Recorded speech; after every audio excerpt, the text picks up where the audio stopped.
I collapsed onto our couch in the living room.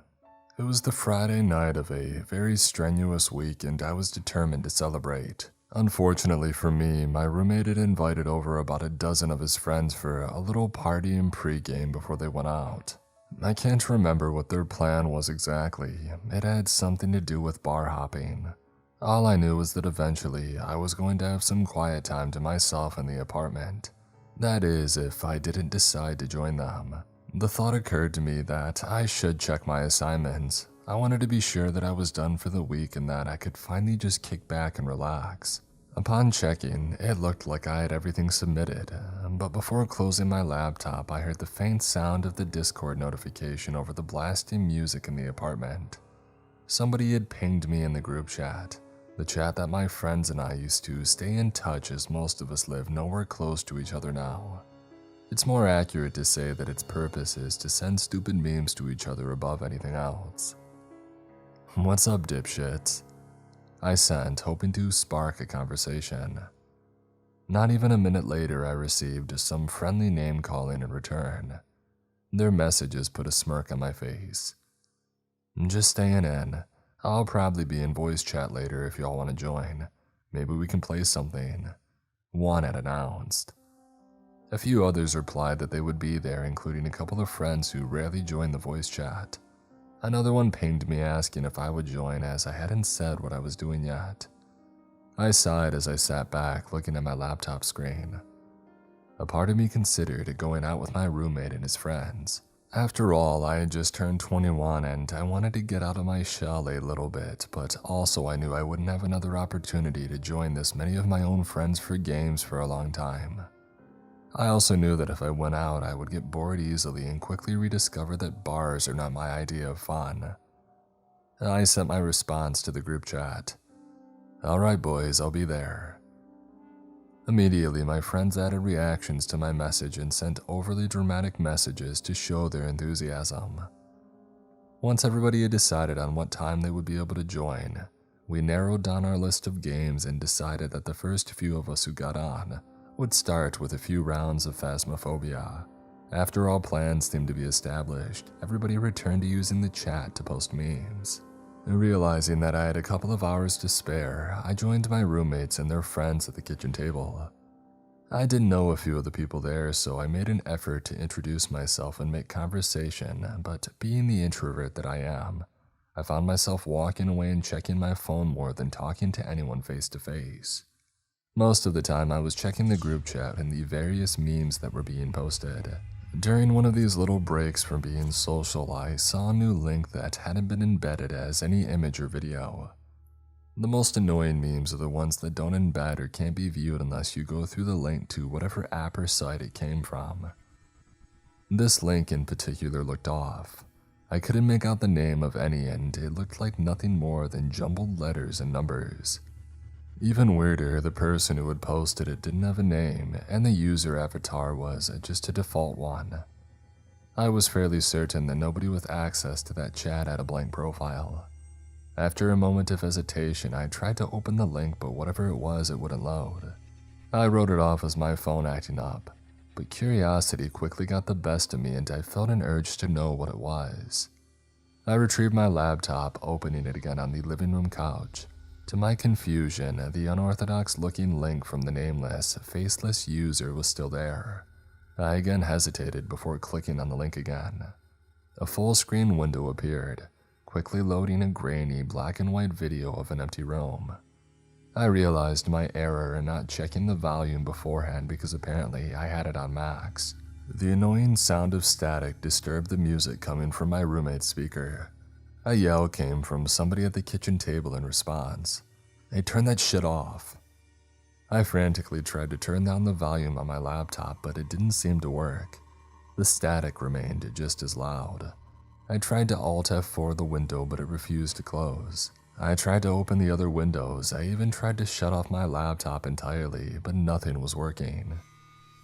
As the mysterious blank video continued to play, one of my roommate's friends drunkenly walked over to the couch and stared at the screen for a minute before asking, "What the hell are you watching, dude?"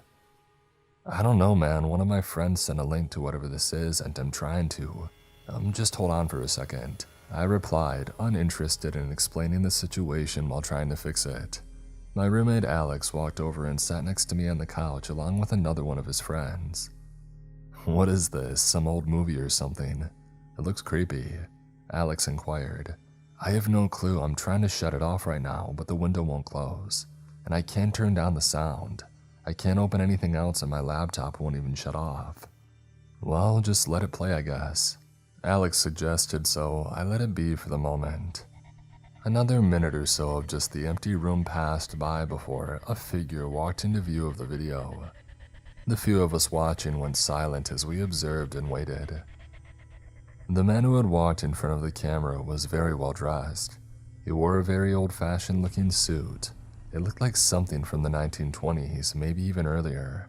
I don't know all that much about suits. On his hands, he wore black gloves.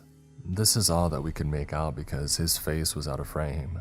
The camera must have been angled poorly because we couldn't see anything above shoulder height. He walked into the center of the frame before standing square facing the camera. Though the audio was coarse, his deep soothing voice was heard clear as day.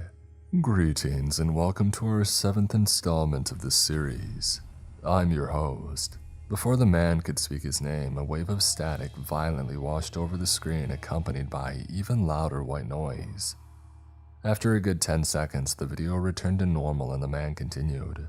"I advise that all watching are sure to have seen our past works, particularly installments 1, 2, and 4, as they detail how to locate and acquire a proper subject.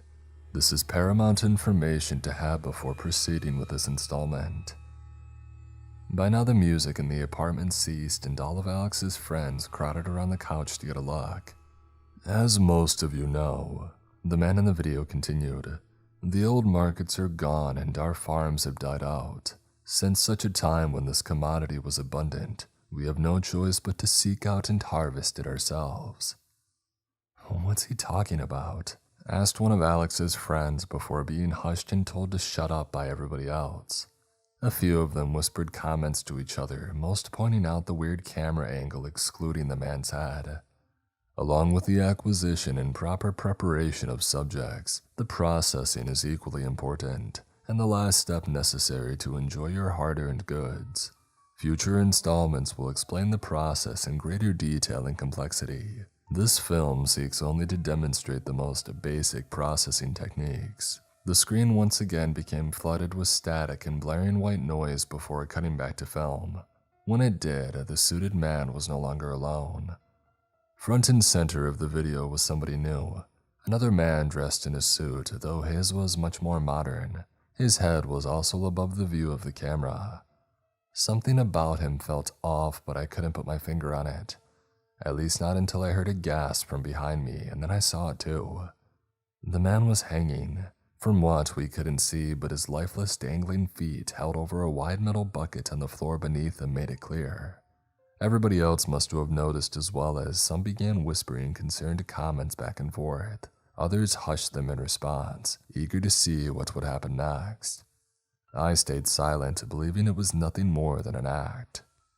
The man in the old suit walked into view again, dragging a cart with him. It immediately became clear that he was quite a bit taller than the man hanging up next to him. Their shoulders appeared to be about the same level, but the feet of the man who was hanging lightly swung back and forth in the air, at least a few feet from the ground. Some commented on this, but fell silent as the man began to speak again.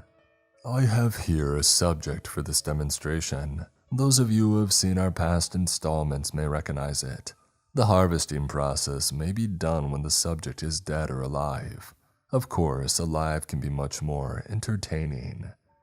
Unfortunately, our subject here put up too much of a fight to do this demonstration live. It is very important not to damage any of the more valuable pieces while acquiring a subject. Before you start, have something to serve as a collection bucket for the blood. We don't want one of the best parts to go to waste." Most of us watching remained silent. Some felt suited to laugh at the absurdity of the dialogue, but the ones who did were silenced as the towering man raised a knife from the cart. First, we opened the chest. He plunged the tip of his knife into the hanging man just below the neck, though only a couple of inches. He pulled the knife down effortlessly, tearing through the man's clothes and the man himself like butter. Along with it came the grotesque sound of flesh being ripped and bones being snapped. He returned the knife to the cart before placing his hands back in the man's chest. In one rigid motion, he pried the man's chest open. Everyone around the couch, including myself, recoiled uncomfortably upon hearing the insufferable noise. Blood gushed from the newly made open cavity in the man, soaking his clothing and collecting in the bucket beneath. My roommate Alex quickly got up from his seat, expressing his disgust in the process. Some of the others turned away and covered their eyes. I, like all the others who was still watching with intent, thought that it was all an act, reasoning that it must have been some prop corpse with prop blood, and now we were looking at prop organs. And now we harvest the goods, expressed the man who seemed to be acting as a butcher. Letting the organs marinate in blood enriches their flavor, he announced, grabbing a smaller blade from his cart. For the next several minutes, he removed organ after organ, heart, liver, intestines, everything. He carefully lowered and lightly dropped each organ into the pool of blood collecting in the bucket, somehow remaining to still keep his head out of view. Everyone remaining on the couch began to leave one by one as the video went on. Some even gave me disgusted glances as if it was my fault that they saw what they had and could have warned them. I think some even got the idea that I watched these kinds of disgusting things in my free time. I hadn't met most of them before, so it was certainly a bad first impression. I remained on the couch, though I had lost attention to whatever you might call that video. After several more unsuccessful attempts to shut it off, I set my laptop back on the table and resumed messing around on my phone while it continued playing in the background. Well, I would like to say that I lost attention, but it would be more accurate to say that I couldn't bear to look at the screen. Still, enough curiosity remained for me not to walk away entirely like the others. For the next several minutes, the man continued his disassembly of the corpse. Though I looked away for most of it, I could still hear everything. Clothes were cut, followed by flesh. Bones were snapped, joints disconnected, and blood continued to trickle into the bucket on the floor as the man's calm voice detailed exactly how to follow along. I loosely listened along to his reasoning behind keeping each limb intact while I checked back in on the group chat on my phone, curious to see if I could find out who the unnamed account that had posted the link was. To my annoyance, the message was no longer there. When I texted my friends, questioning them on the matter, none of them knew what I was talking about. I was the only one who ever saw the message. By this time, most of my roommate's friends were putting on their shoes and using the bathroom as they waited for their Uber rides to show up. I figured now it was a good idea that I decided not to go with them. A few of them glanced over at me in disapproval as they headed out of the apartment one by one. Others just turned away, I can only assume, judging silently. Once everybody had cleared out and it was just me left, I walked into the kitchen to clean up the mess, most of which they had neglected to pick up themselves. All the while, the video of the ridiculously tall man cutting up a body and narrating his process continued on my laptop. Not even half a minute after they left, the apartment door opened and my roommate Alex walked back in. "Forgot my phone," he explained in a panicked voice. Annoyed, I agreed to help him. "I'll check here in the kitchen. Why don't you go check your room in the living room?" Alex hurried to his room without a word. In the meantime, I looked between the half-drunken solo cups and bottles covering the kitchen table and surrounding countertops. If I'm being honest, I was mostly eager to find it so that I could have some peace and quiet alone after what had just transpired with me and his friends. Unfortunately, neither of us were having any luck. Alex moved to the living room and began checking the couch. After checking the first cushion, he looked up at my laptop screen again. The man in the video was now cutting strips of flesh from what remained of the corpse's torso and carefully lowering them down into the bucket of blood, organs, and limbs. "You still have this on," he muttered, disappointed. "I have no clue how to turn it off. I don't know what to tell you, man," I replied, a hint of irritation slipping through in my tone. Alex turned back to the couch and continued to search through the cracks. I was about to look away from the laptop screen and continue searching, but something was off about the video now. The man in the suit was standing still and his commentary had ceased. I thought that it might have been lagging due to a poor connection, but the continuous, annoying ambient noise made it known that the audio was still playing. I walked into the living room to get a closer look. When I got close, I spotted some blood still dripping from the corpse into the bucket, and I could hear the splashing. I felt the hair on the back of my neck stand up at the realization. The man in the suit was simply standing there, too still to notice any movement. Though his face was still out of frame, it was obvious that he was looking in the direction of the camera. The screen cut to static once again, causing me to flinch and fall back as I had been mere inches from the screen. The screen cut back to a video, but not the same one. The man in the suit was alone once again in the same room, though no hanging corpse accompanied him this time. He faced the camera, head still too high to be in the frame. My eyes may have been playing tricks on me, but I could have sworn that colors started to seep into what was once a black and white video. The dark splotches on the wall behind the man turned red, though color wasn't the only thing that seemed to be changing. The details on the man's suit seemed to become sharper and clearer, and the grainy noise in the background faded. In a matter of seconds, the video quality transitioned from terrible to fantastic. It would seem one of our subjects has decided to join us. The man chimed in after the long silence. His deep, soothing voice now sounded crystal clear. The quality of the audio got better too, but something about it felt off about his voice. The best word that I could use to describe it is synthetic, like something trying to mimic the sound of a man, something that didn't get it quite right. Seconds later, the lights above the man turned off and the video went black.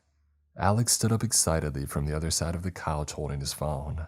"Finally," he expressed, and I was about to remind him of the Uber and his friends waiting for him downstairs when all the lights in the apartment suddenly went out.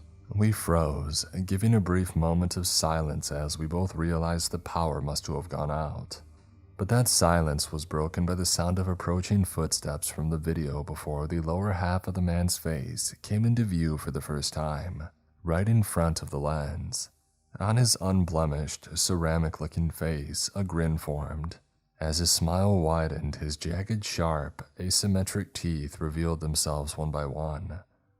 In contrast to the rest of the dimly lit and dull picture, his bleeding gums brought color. The sight of the inside of his mouth sent a shiver down my spine, and I tensed up in anticipation of whatever would appear next. To my relief, the video cut once again, this time to black where it had remained.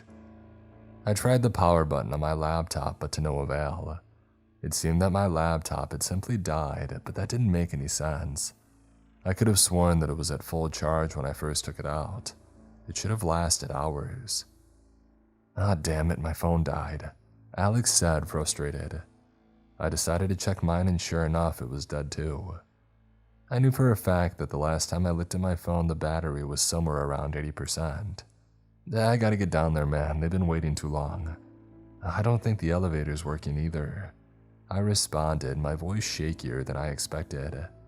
"Well, I gotta try it, and the only other option is booking it down 19 flights of stairs," he retorted, annoyed as he walked towards the door.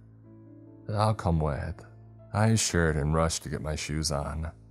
A part of me wanted to get to the lobby to figure out what was going on with the power outage, but I think more than anything, being in a dark apartment alone with no electricity or communication after watching that was the main reason that I wanted to tag along. When we emerged from our apartment, we were met with nothing but pitch-black darkness of the hall. I suppose that I should have expected as much. With no windows in the hallway and the power being out, there wasn't anything to light our way to the elevator. Me and Alex walked slowly and stuck to the wall, feeling it along the way to the elevator.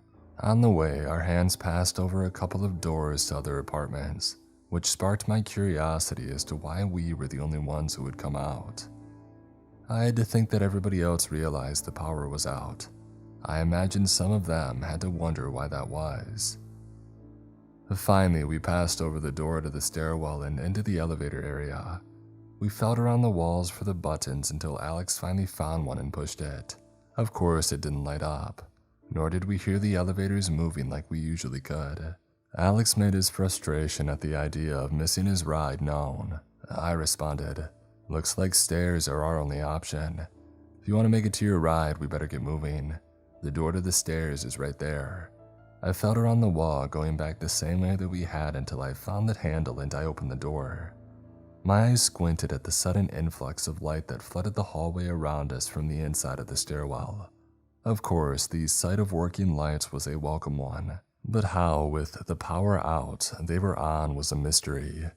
Alex seemed much more interested in catching up with his friends than pondering that mystery himself.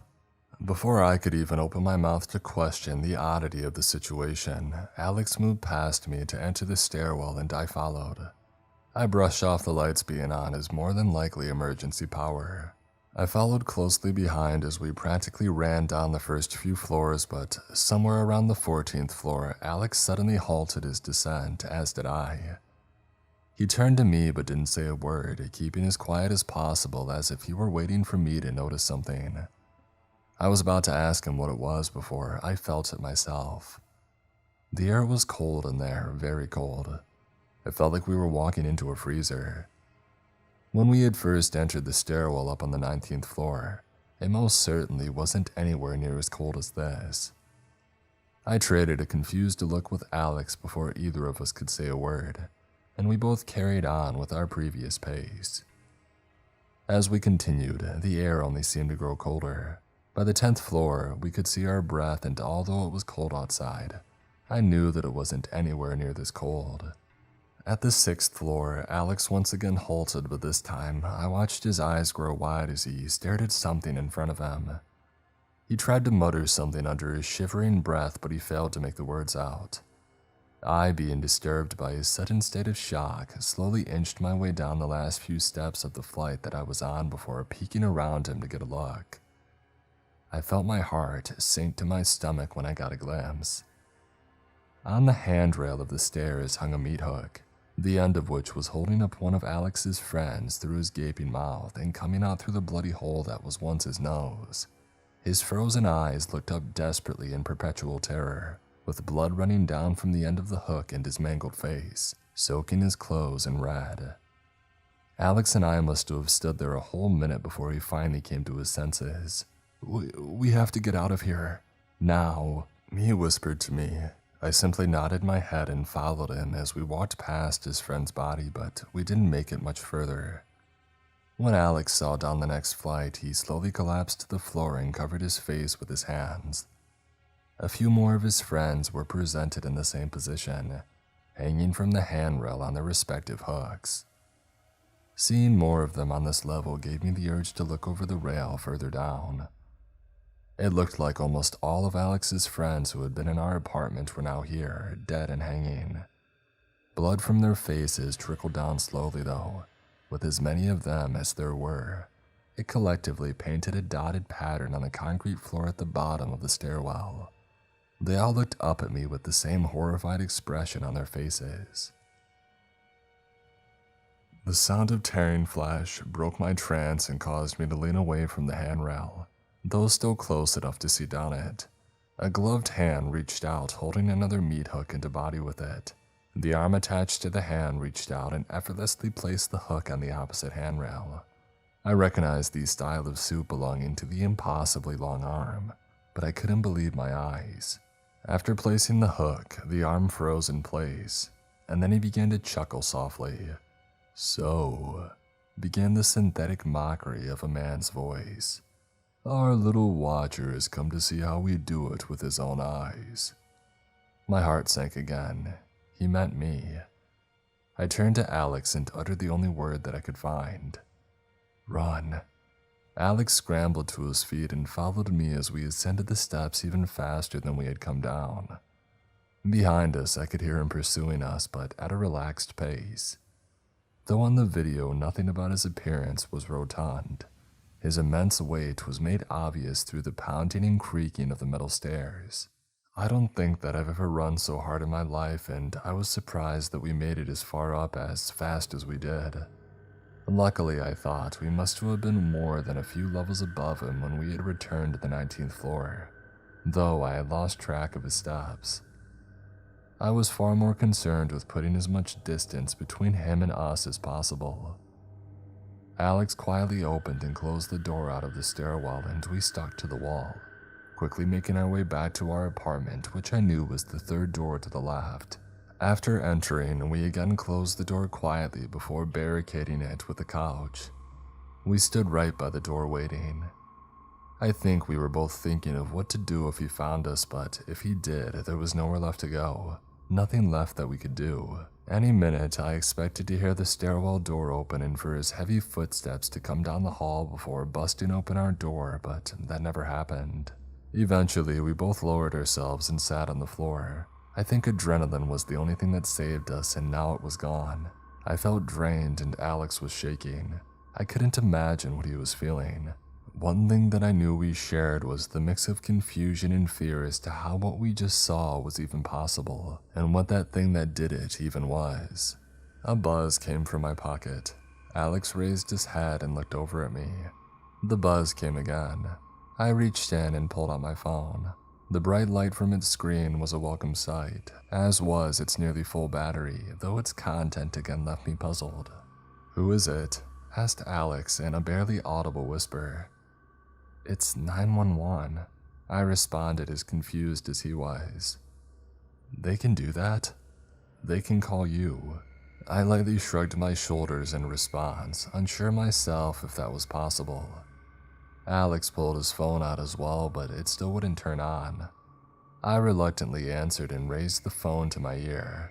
"You both need to get out of that apartment, now." A woman's voice commanded sternly from the other end. My lips quivered as I searched for a question to ask. "Now," she came again, raising her voice. "We can't leave. There's something out there looking for us out there," I whispered back. "He's not out there anymore. You need to move." I was speculative and questioned the intentions of the person on the other line. For all I knew, she could be working with that thing from the stairwell to send us into a trap, but before I could contemplate my next move, she spoke again, this time in a calmer tone, as if a final appeal for me to listen to her. "He's in your closet. Get out now." A shiver went down my spine. Alex must have heard her too as he looked at me with a confused look, but both our attentions were quickly drawn away to a sliver of light that crawled along the ground and grew on the space of floor between us. We looked up and again exchanged brief looks of confusion before looking at the wall where it was coming from. The doors to the closet containing our washer and dryer were slowly opening as if being pushed by an ever so slight gust of wind. The narrow gap between them is where the light had seeped through. A wave of dread has swept over me as Alex and I rose to our feet like we were ready to run, but had nowhere to go. This wouldn't have raised much of an alarm in my head if the woman on the phone hadn't just said what she did, and if I didn't already know that there wasn't a light in that closet. The doors swung open violently and our apartment was filled with light. A gloved hand gripped the top of the doorway before an old top hat ducked under it. The suited man entered, crouching to keep his hat from being pressed against the ceiling. He took only 2 casual steps towards us, but his long legs closed the distance across the room before we could even move. I tripped on my feet trying to keep away, dropping my phone in the process, but Alex was well within reaching distance. In one hand, the man had yet another meat hook, and with the other, he reached out and gripped the top of Alex's head, giving it a quick twist. His face now looked at me from the back of his body with the same terrified expression stuck to it that his friend's corpses had. He flung Alex's corpse over his shoulder and then leaned down towards me on the floor. The light from the inside of the closet casted a shadow on the man's face from the brim of his hat, but the glowing yellow light from his eyes shined through the darkness. His breath was foul, reeking of odor like that of rotten meat when he opened his mouth to speak. "As for your little friends there," he said, briefly glancing at my phone on the ground. "Wish them good luck for me," he said, followed by another sinister chuckle. He turned back towards the closet with Alex still on his shoulder. Inside was not our washer and dryer, but rather a big open room with concrete floors and more bodies hanging from the ceiling, strung up the same way as the others, a meat hook in their mouths and out where their noses used to be. "And as for you," the man turned back to me again, "I think I'll wait for you to fatten up." With his final word, he smiled at me with his jagged bleeding teeth before carrying Alex in and pulling the door shut behind him. The light in the closet faded, and the power in the apartment came back. Today's episode is sponsored by Masterclass. For a gift that's always on time and lasts a lifetime, you can't do better than Masterclass. Masterclass is the only streaming platform where you can learn and grow with over 200 of the world's best. That's why Wirecutter calls it an invaluable gift. Masterclass allows you to invest in yourself and learn a new skill from the best of the best in their individual field. I've recently tried to learn more about baking, really good bread, desserts, and such. And Masterclass has definitely helped me make some delicious treats just in time for the holiday season. Masterclass always has great offers during the holidays, sometimes up to as much as 50% off. So head over to masterclass.com/MrCreeps for this current offer. That's up to 50% off at masterclass.com/MrCreeps. masterclass.com/MrCreeps.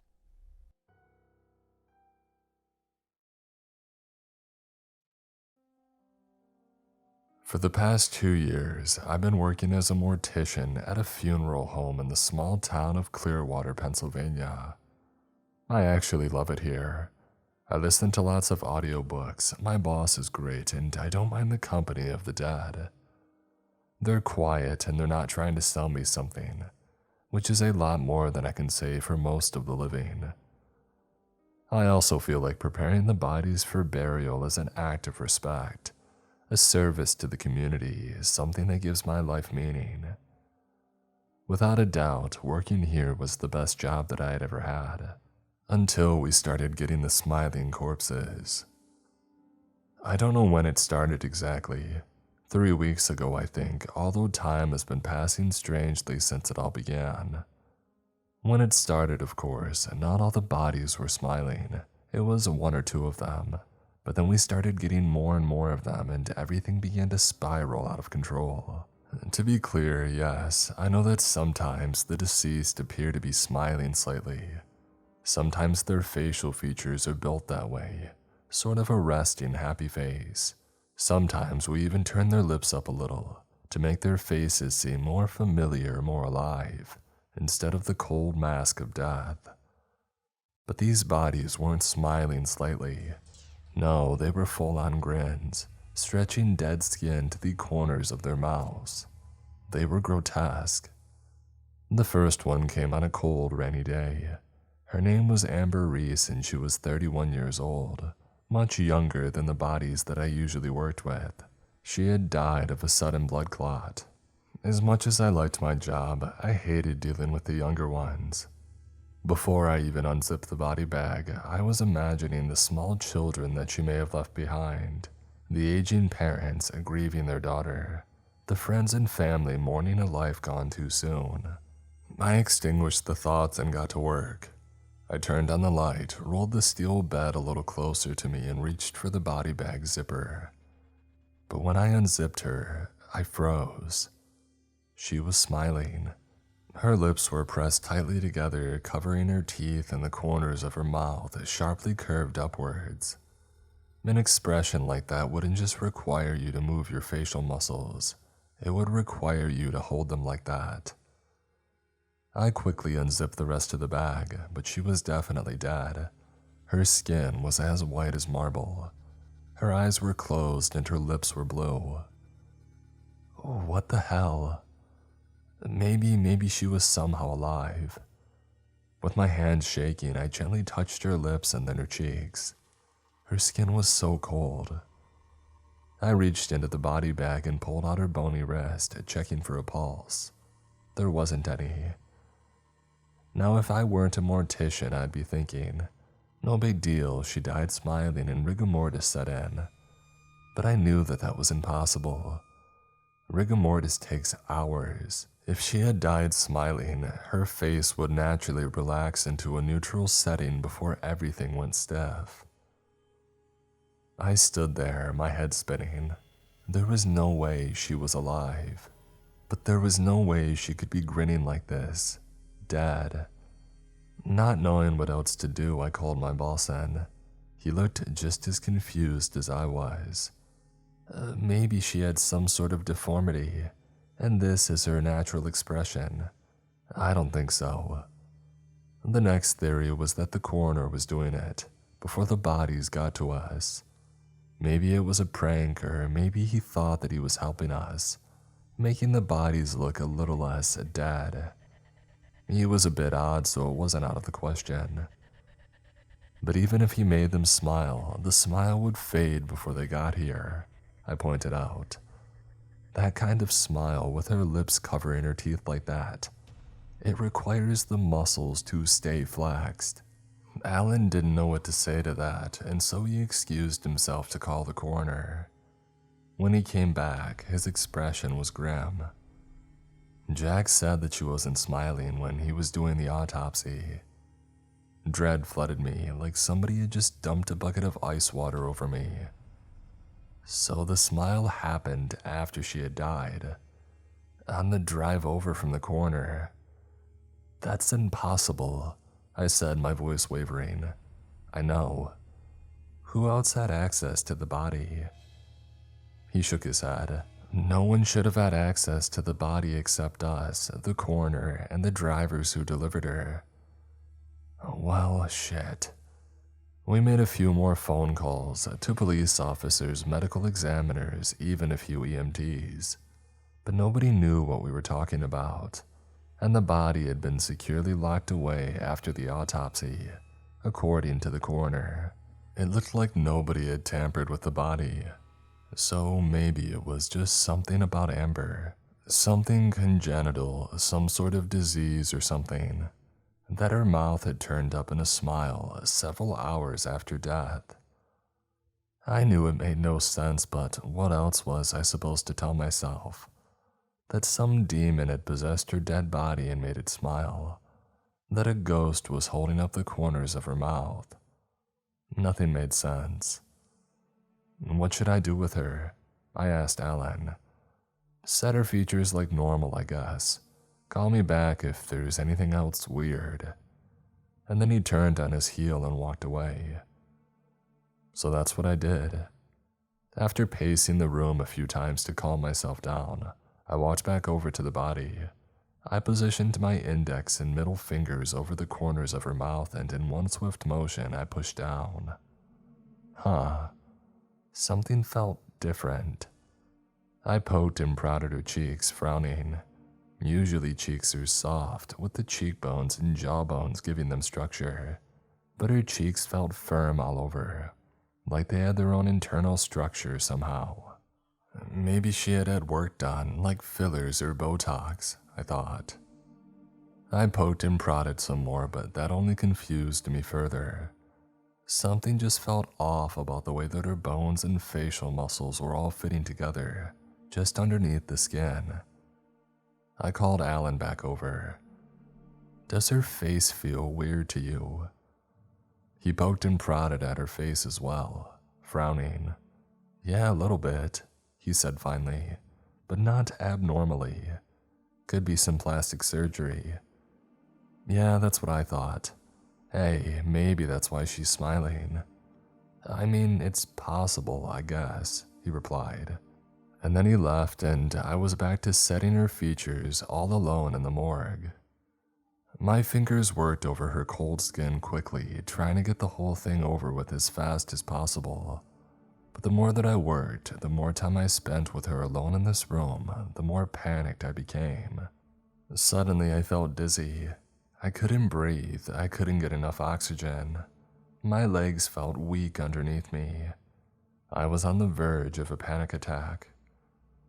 I stepped away from the body, forced myself to take a deep breath. Name 5 things you can see, I told myself. Cabinets, hand sanitizers, scissors, linens, and Amber Reese's dead body. This grounding technique wasn't quite as effective when I was in the morgue room. I had never had a panic attack here before.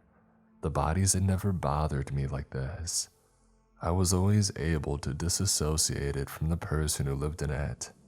I was always able to convince myself it was just a dead flesh, just something left behind. no different than the strands of hair and dead skin that we leave behind when we're alive. But this time it was different. The grotesque grin, pushing my fingers hard into her flesh, forcing her mouth to turn down. Something deep inside of me snapped. I took a few more minutes to collect myself, taking in deep and calming breaths, and then I forced myself to continue working. I walked over to the cabinet, got out the clear thread, and started to sew her mouth shut. You had to do this, otherwise their mouth would loll open and look weird. I had forgotten to do it once, and it was the only time that Alan yelled at me. But as I worked on the stitches, I couldn't stop picturing Amber's grin, and I felt like there was more resistance from her lips than there should have been. Or was I imagining it? The needle slipped against my fingers, but I forced myself to keep going, even though my heartbeat was ratcheting up again. I ran a comb through her dyed blonde hair, arranging it with my hands.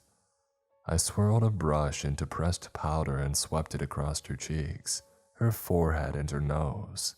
I chose a nice, natural peach-colored lipstick and applied it to her lips. And then I was done. I put the final touches on her face, poking and prodding here and there, and then it was over. I stepped back and gave her a final look. Honestly, I had done a pretty good job. Her expression was perfectly peaceful. She almost looked like she was asleep. And then I left the room to grab the pair of earrings that the family had left for her. As soon as I put them in, I'd be done, and I would never have to look at this woman ever again. I grabbed them from the office and then hurried back to the morgue. I froze. Amber Reese was smiling again. "Alan?" I shouted. "Alan!" The floor spun underneath me. I heard Alan's footsteps behind me quickly approaching. I was losing my balance. I stumbled over to the wall and leaned against it, trying not to fall. "I set her features," I told him. "I stitched her mouth shut, and she's grinning again." Alan stood there frozen, his mouth hanging open, his brown skin ashen. Without a word, he walked into the room, looking over to her. For several seconds, he didn't say anything. "I've never seen anything like this," he said finally. I joined him at her side, looked down at her awful smiling face. I noticed one of the stitches had snapped. A piece of clear thread trailed out of her mouth. It couldn't be Ben playing with us, could it?" I asked. I wished it was. With all my being, I wished that this was some ridiculous prank, and not the body moving on its own. Ben was the other mortician. He was considerably younger than me and Alan, only 21, and heavily influenced by social media. He was always filming something or talking about some sort of TikTok challenge that he had done. It was nauseating. "I don't think so. He's supposed to be getting Mr. Vanderbilt ready, but we can check the security footage." Alan had installed security cameras in every room of the funeral home after someone had broken in over the summer. I followed him down the hallway, feeling a little bit better with each step that I put between myself and Amber Reese. He sat down at the desk and pulled up the security footage. I held my breath as he hit play. I watched the screen as I worked on Amber's body and the grainy and black and white footage. I watched as I left to get the earrings. The door swung shut. 1 second passed, 2, and then it happened. The corners of Amber's mouth yanked up. It was like they were attached to a fishing line that had suddenly been pulled taut. "What the hell?" Alan said. That can't happen, can it?" I asked, my voice shaking. "No, there's no way that can happen. Dead bodies move after death on occasion. Twitching is common, caused by the release of chemicals left over in nerve endings. Decomposition can also make the body move. I had read an article about a man whose arms had stretched straight out at his sides weeks after death because of decomposition. But this wasn't decomposition, because she had been presumably stored properly since her death. And this wasn't a random twitch either. It was a grin. I had read somewhere in some inspirational article somewhere that it only took 12 muscles to smile, and many more to frown. That meant that all 12 of Amberese's facial muscles were working in concert, making and holding a smile. It made no sense. Alan rewound the footage, playing the footage over and over again, muttering to himself about rigor mortis and other medical jargon. But I couldn't sit there and keep watching it. Each time that I saw that grin yank up again, I felt like I might vomit. I left the office and hurried back to the morgue. I wanted Amberese gone, and she would be tomorrow morning when we drove her to the cemetery. Whatever this all was, it would be gone and over with by 11 a.m. tomorrow. All I had to do was set her face again, load her into one of the refrigerated cabinets, and my job was done. When I opened the door, I found Ben standing over Amber's corpse. "Whoa," he said as I walked in. "What did you do to this one?" "Nothing. She came like that." "Seriously? What's wrong with her?" "Well, nothing to my knowledge." "But she's smiling." "I know." He glanced back at me, obviously confused. "I don't know what's going on, okay, and neither does Alan. She looks like she's grinning, and when I set her face, she went back to grinning. Her face just does that, and we don't know why." "She looks really creepy," he said with a grin, and then I saw his hand twitch towards his pocket, towards his phone. "Don't even think about taking a picture," I snapped at him. I guess to Ben, the allure of making a viral TikTok outweighed the chances of ruining his entire career. Ben laughed, looking dejected. "Idiot." As soon as he was gone, I forced myself to re-sew her mouth shut, and then I pushed the corners of her mouth down hard until she looked like she was frowning. Maybe that was my problem. Last time, maybe I needed to set her features in the complete opposite direction. I'm sure the family would be pissed to see her frowning at the funeral, but I didn't care. And then I slid her into the cabinet. As soon as the door shut, relief flooded over me. It's all over, I'm done.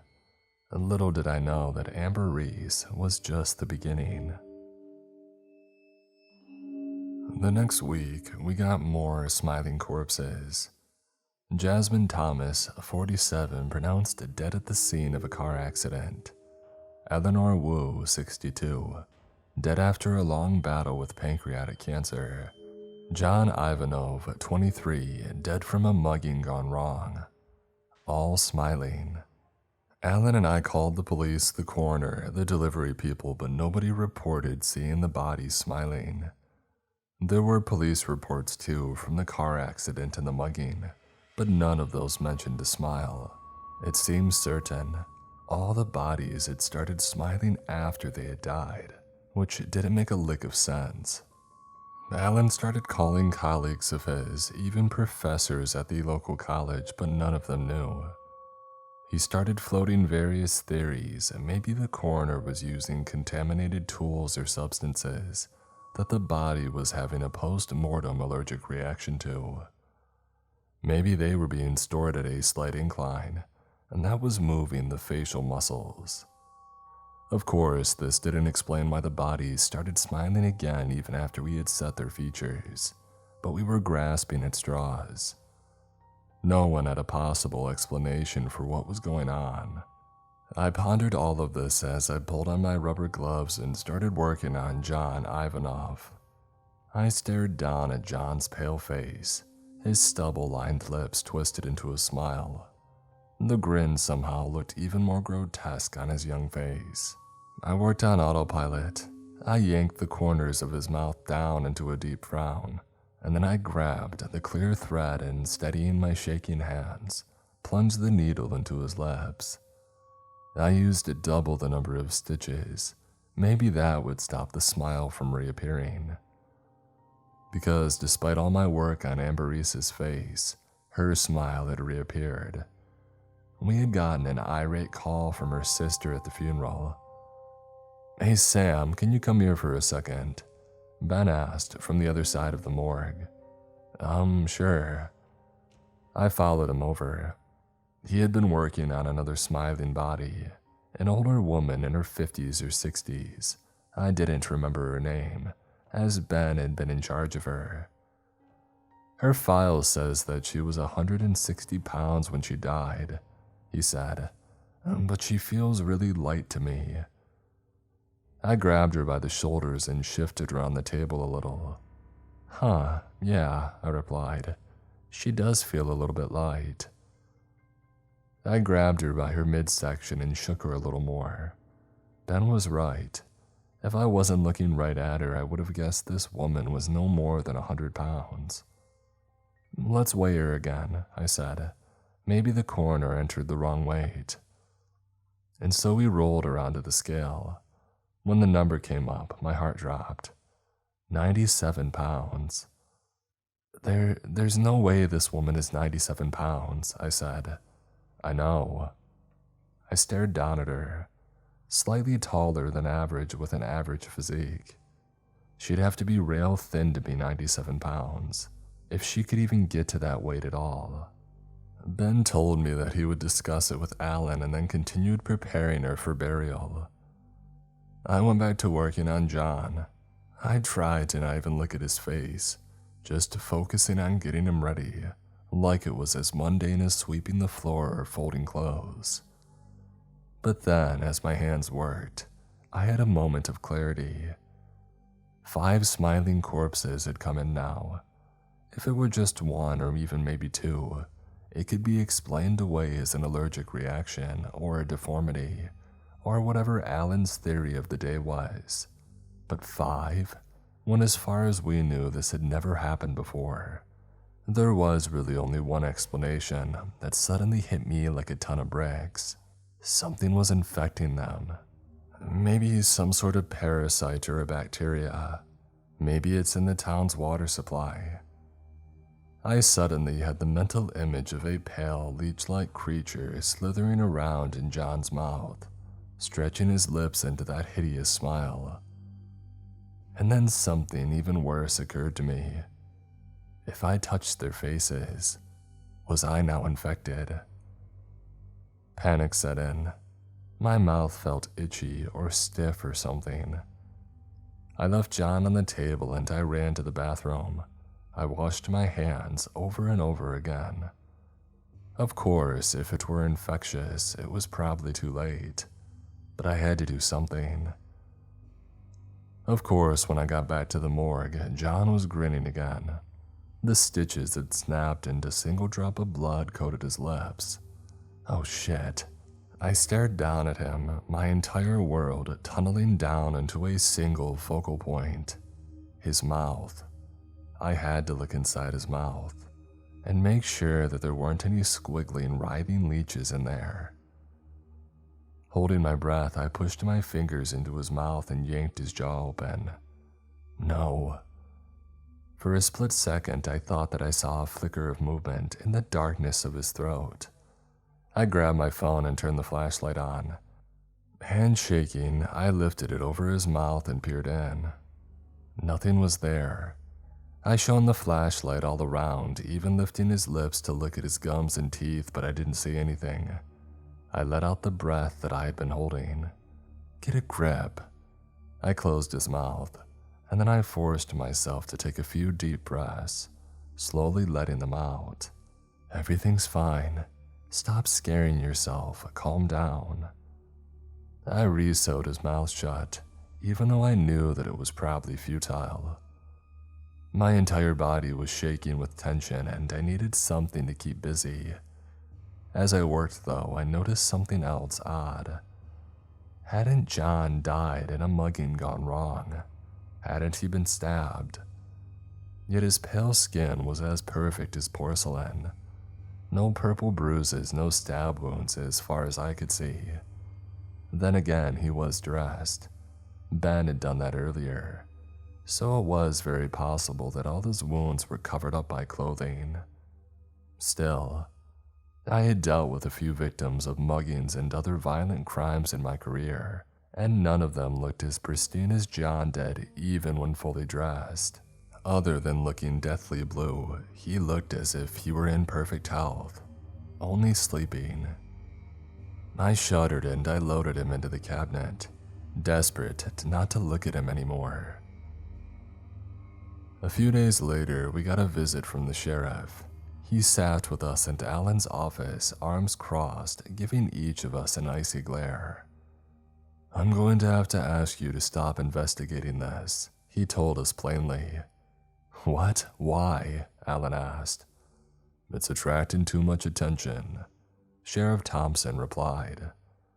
"I got a call from WBX the other day, and they want to do a story on it, asking all kinds of questions. We don't want people, outsiders, poking around in our business, you know." "With all due respect," Alan replied, "it seems like this kind of thing has never been documented before. One of the professors at Hawthorne wants to." "No," Sheriff Thompson replied, cutting him off. "We don't want any studies conducted, nothing of the sort, okay?" "You can't make us stop," Alan told him. "I can't," he agreed. "But let me ask you this, Alan. Do you like lawsuits? Because if there's a news story on WBX about smiling corpses, you better believe the families affected are going to be looking for someone to blame. And that someone is going to be you." A heavy silence filled the room. Alan averted his eyes. "Understood," he finally muttered quietly. "Good." And with that, the sheriff was gone. Alan cooled it on the investigation after that. I could tell that it really bothered him, but the Moynier Funeral Home was his pride and joy. He had bought it from the Moyniers several years back, and he had turned it from a small operation to one of the biggest funeral homes in the county. He didn't want a scandal or lawsuits more than anyone, so he shut up. We continued to receive more smiling corpses. We stayed quiet about it though. Alan ordered some sort of industrial strength adhesive, and when we used that on the lips instead of the thread, it seemed that the smiles didn't come back. And so for weeks, that's how we dealt with one of the most horrific things to happen in Clearwater, Pennsylvania. We glued a corpse's mouth shut. 3 weeks had passed since the first corpse had arrived. We had received a total of 27 so far. Alan had stopped investigating and just continued buying more and more of the adhesive by the gallon jug. But I was getting really concerned at this point, so I continued to investigate on my own. Untraceable, anonymous stuff, so that Alan wouldn't be getting mad at me. Internet sleuthing and the like. All my investigations into their deaths came up as dead ends, and so I turned to their lives. There didn't seem to be a common thread. However, the smiling victims were of every age, gender, occupation, ethnicity, and religion. They seemed to have absolutely nothing in common. Until I looked up their addresses. All the victims lived within a square mile of each other. I printed out a map of Clearwater and in red pen made a little dot where each of the smiling ones had lived. They formed a cluster on the west side of town, with several of them coming from the same street, Highview Lane, the street bordering the woods of the state park. I uncapped the red pen and wrote the date above each dot. Not necessarily their death date, but the date that we had received the body from our internal records. And that's when I came to a horrifying conclusion. The first several bodies, including Amber's, had come from Highview Lane. The next bunch had come from the streets surrounding it. The most recent ones, however, had come from the areas furthest from that street. In other words, it was spreading. The nexus was Highview Lane, with the smiling corpses spreading outwards towards the rest of the town, like some sort of virus. What the hell? The 3 most recent ones had come from only a half-mile away from the funeral home. I explained all of this to Alan in his office, in an ear whisper with the doors closed. "It's spreading," I said, pointing to the map. "You're not supposed to be looking into this," he said angrily, although I had a feeling that his anger was more about Sheriff Thompson than me. "Look, I'm sorry, okay? But now that I know this, we have to do something." "Do what exactly? Tell the police? Like Sheriff Thompson would actually help us," he scoffed. "And it doesn't seem like it's actually harming anyone. Clearly it's not killing people because all of them had a legitimate cause of death. Like a lot of the smiling bodies, they're from people who had died of cancer. So what? The thing is causing cancer. I don't know, but this isn't a coincidence." Alan buried his face in his hands and let out a groan. "If we tell everyone, there's gonna be a panic, and I might go out of business. So what, we just keep it a secret?" I asked. "I don't know, I honestly don't. I've never come across anything like this." He let out a sigh. "Just give me some time to think about it, okay? A few days. We'll figure something out." I left his office disturbed. Alan always did the right thing, even when it meant that his business was suffering. I remember last year our car had gotten into an accident while transporting a body and it had gotten a little damaged. He could have easily said the bump on her head was there when the body had arrived, or tried to cover it with her hair and hope that they didn't notice. But he had told them the truth, that we didn't package the body correctly and that there was an accident. We lost half of the funeral expenses, but Alan believed in doing the right thing. Or so I thought. We just couldn't keep this a secret. Something awful was happening here and it was spreading.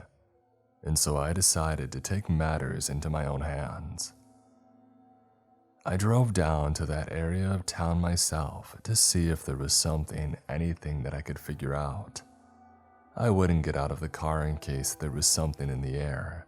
A virus, a pathogen, fungal spores. But I would drive around and see if anything struck me. Highview Lane was within a wealthy neighborhood, a development of McMansions that had been built last year. I kept the heat off, not to let any sort of pathogen into the car, and I continued driving. It was only 9 o'clock, but everything appeared closed. Neon signs for gas stations and convenience stores, glowing brightly in the darkness. Everything was still, silent. And then I drove up the hill and turned onto Highview Lane. I stared up at the houses. They were so sterile and harsh looking, white with trim and gutters painted black. The wood between the window panes was painted black too, making the house look more like a prison than a home. I'm not sure whether it was the wealth of the place or some sort of sixth sense, an instinctual feeling, but I felt unwelcome, like I was trespassing, like everyone in these houses was watching me, watching the beat-up sedans scutter along their pristine streets. I need to get out of here now. I could turn around in a driveway, but I felt like that could provoke someone. My headlights would be shining right in their windows. The cul-de-sac was only about 10 yards ahead of me, anyway.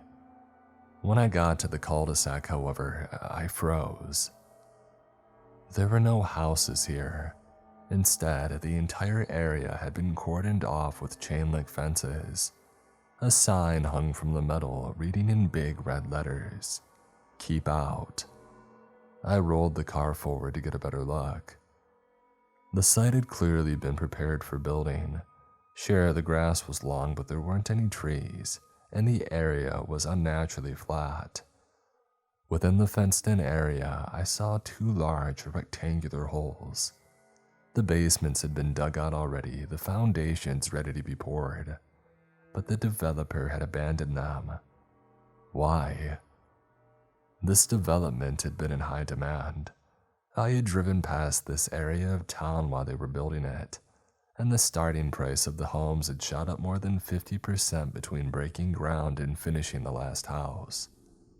So if the demand was there and there was money to be made, why did they just stop? Maybe they found something, I thought. Maybe they dug up something. Maybe they dug up a parasite or a virus or some other kind of pathogen. I had read that climate change was causing ice to melt in the Arctic, and it was releasing pathogens. Wasn't there some outbreak of something in Siberia several years back? Who was to say that there weren't pathogens under the ground too, laying in wait, dormant until somebody dug them up? I desperately wanted to get out of the car and take a closer look, but I knew that would be a really bad idea. And so I inched the car forward until my tires bumped the curb, and then I flicked down the high beams. I froze. The dirt wall of the left hole looked disturbed. The soil was rough and dark rather than smooth and crusted over. Just an animal, I told myself. Probably a raccoon or something that fell down there and was scrambling to get out. Even though I told myself that, I hit the gas and sped home as fast as I could. It took me many hours of internet sleuthing to find out any information, but I finally did. A few random posts on local websites claimed the building sites had been abandoned because the soil had too much clay in it, or the rock underneath wasn't structurally sound. But there was one post on a local forum last year that I would have easily dismissed as a conspiracy theory if I hadn't been dealing with smiling dead bodies on a day-to-day basis. Did you know they found this really weird dead animal where they're building those big houses by Johnson Park? My husband's cousin works on the construction team. He said when they were excavating, they found this dead animal, except it looked like nothing that he had ever seen. A really long, thin body and bluish-white skin like a cave creature or something. Like our very own Montauk monster. I stared at the computer screen stunned. That was it. That thing must have died from whatever the pathogen was, and when it was dug up it infected someone. Patient 0.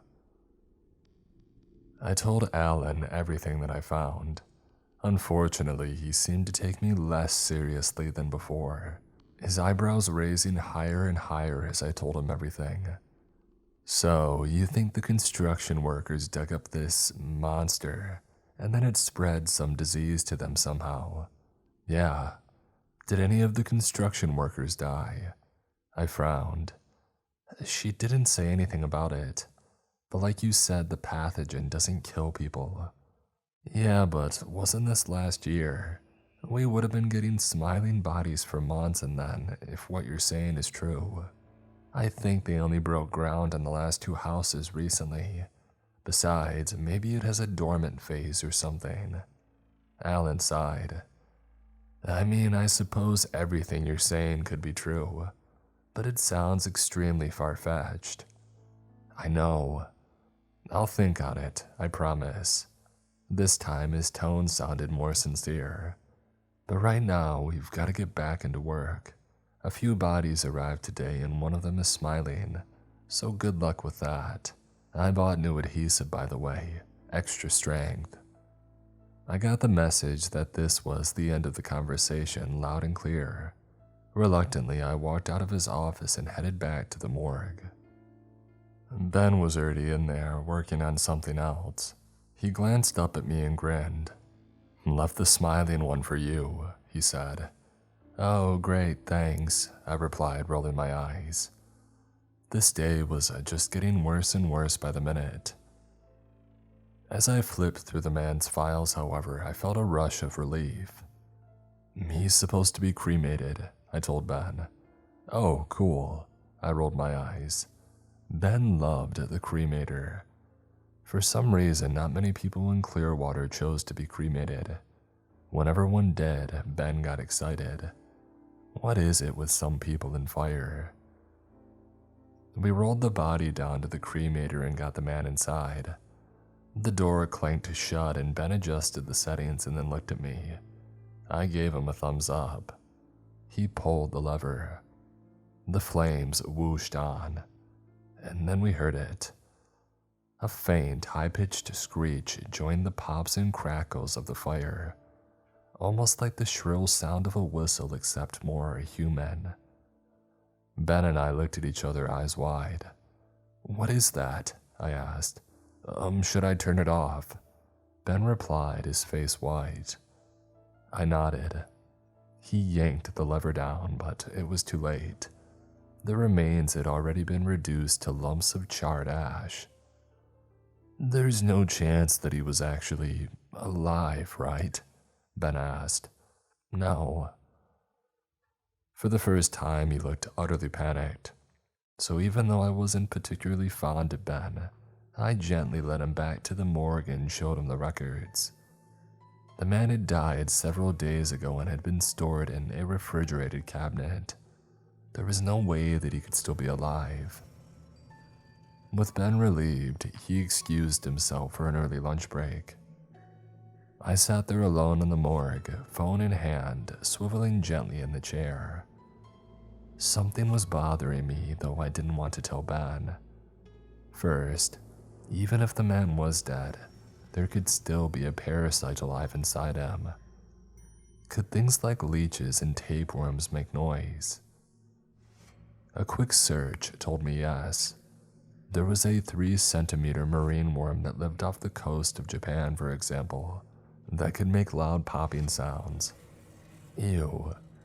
But there was something else bothering me too. We usually leave the bodies in the cremator for 2 to 3 hours, because while the soft tissue gets reduced to ash pretty fast, the bones take hours to fully carbonize. The remains that we pulled out should have been a skeleton. Instead, they were just a pile of ash. How did an entire skeleton burn up so fast? I spent the rest of the day sneaking away on my phone researching, but everything seemed to reach a dead end. I raked through the entire 10-page forum thread where the woman had talked about the body found at the construction site, but my faith in her story started to flag.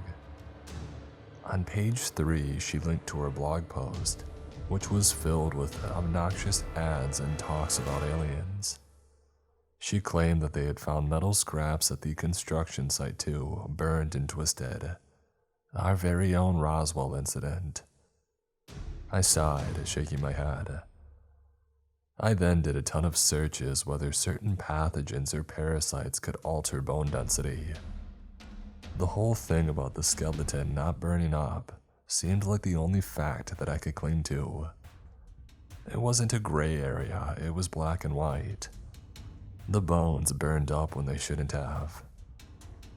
That didn't come up with much though. Most parasites were uninterested in bones. I got out a piece of paper and wrote down everything that I knew so far. The convergence of cases on Highview Lane, the weird construction site, the smiling bodies which had other abnormalities, not bruising, weighing less than they should and burning up faster. After that, I wrote down everyone involved. The police, Sheriff Thompson, the coroner Jack, the delivery companies, and the 3 of us, Alan, Ben, and me. Several more searches only produced one interesting fact. That was probably more of a coincidence than anything else. The man who led one of the delivery companies was named Elias. The guy who worked on the construction site at Highview Lane mentioned in the forum post was also named Elias. A spark of an idea lit within me. Could Elias be patient zero? Hard at work, I see, Alan said when he found me sitting in the morgue staring at my phone. "Oh, sorry," I said hastily. "Just taking a quick break." He didn't look happy. Well, it was true that I had spent a good part of the workday on my phone. "Sorry," I said again. "No, it's fine. Listen, we have a delivery on the way, but I gotta get heading home. Jay's got a fever and stuff. Can you stay?" I guess so. Did Ben already leave?" Yeah, he got out 10 minutes early, Alan said with a sigh. Anyway, they should be here by 6. If they're not, you can leave then. And if they're mad that they have to take the body back to the coroner, then that's their problem. I think the power is out in a few places, though. There was some bad thunder earlier. Yeah, well, another sigh. Anyway, I'll lock up and everything. All you need to worry about is getting the body in. I'll pay you overtime, of course, too. Sounds good. Alan left, and then it was just me, alone in the funeral home. Great. I sat by the window waiting, watching the rain pound on the glass. The street and sidewalk glistened red, reflecting the myriad of taillights from all the braking cars. I saw a couple hurry past, angling their umbrella in front of them to try and block the rain. As the woman glanced up at her sign, she scrunched her face in disgust. We usually didn't get pedestrians here, even though we were just off Main Street. People didn't like being reminded of their own mortality. And then the delivery arrived. A sleek, dark van rolling into the driveway. My heart pounded as I realized the text on the door read, Everson Delivery Services. That was the delivery company that Elias ran.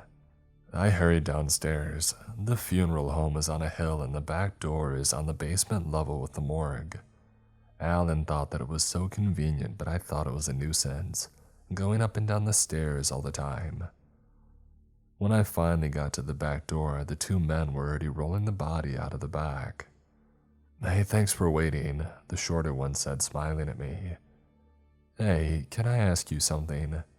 You work for Elias, right? His smile instantly dropped. We've been getting some bodies that have been smiling. I continued in a hushed tone. Have you seen them? Nope, I haven't seen anything like that, the taller man replied, shaking his head. Do you happen to have Elias's phone number by any chance? The 2 men traded a look. Sorry, can't do that, the shorter one said. Why not? He's a very private person, the taller one said, rolling the cart down the ramp. But, here you go, he said, cutting me off. And then the 2 men hurried back into the van. They quickly pulled out, sloshing rain everywhere, leaving me alone with the body. Well, that was weird. Really weird. Usually the people handling the delivery always roll the body into the morgue for us. Common courtesy in the funeral home world. But I had spooked them with my questions about Elias. They didn't want me to know anything about him. I'm onto something. I rolled the body down the hallway myself, the metal wheels clattering against the floor. I made a sharp right into the morgue and then called Alan to let him know. Before loading the body into the cabinet, I always did a quick check. Sometimes they got a little jostled in transit, and I wouldn't want to store the body with their face tilted to the side, for example. I unzipped the body bag. No, I recognized her.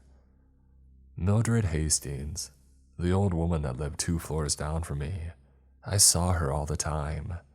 She had a little yippy dog that she would walk all the time. She would talk to me when I got my mail. She even invited me over for tea one time when I was locked out of my apartment. Mildred was dead, and she was smiling.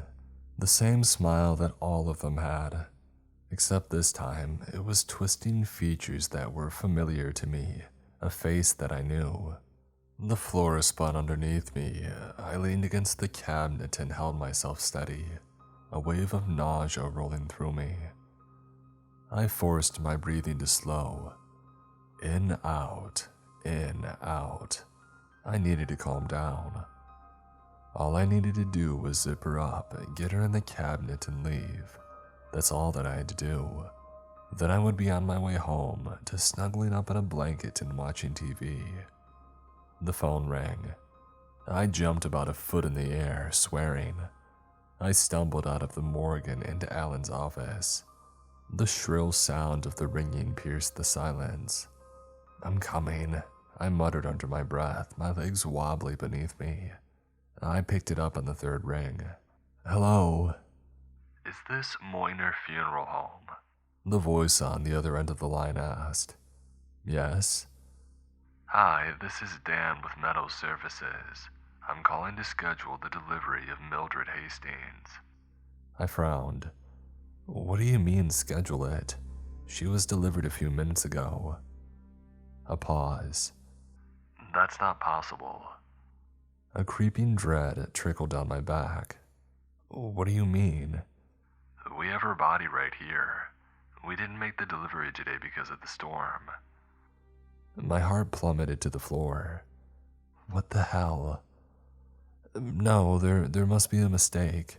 We just got her. She's in the morgue right now. Maybe you're getting her confused with another delivery. No, this was the only delivery that we were waiting for. My body went cold, my head spun. Can you just tell me if tomorrow afternoon is okay, ma'am? The voice said on the other line. Yeah, it's fine, I told him, and then I hung up the phone. Black dots danced in my vision.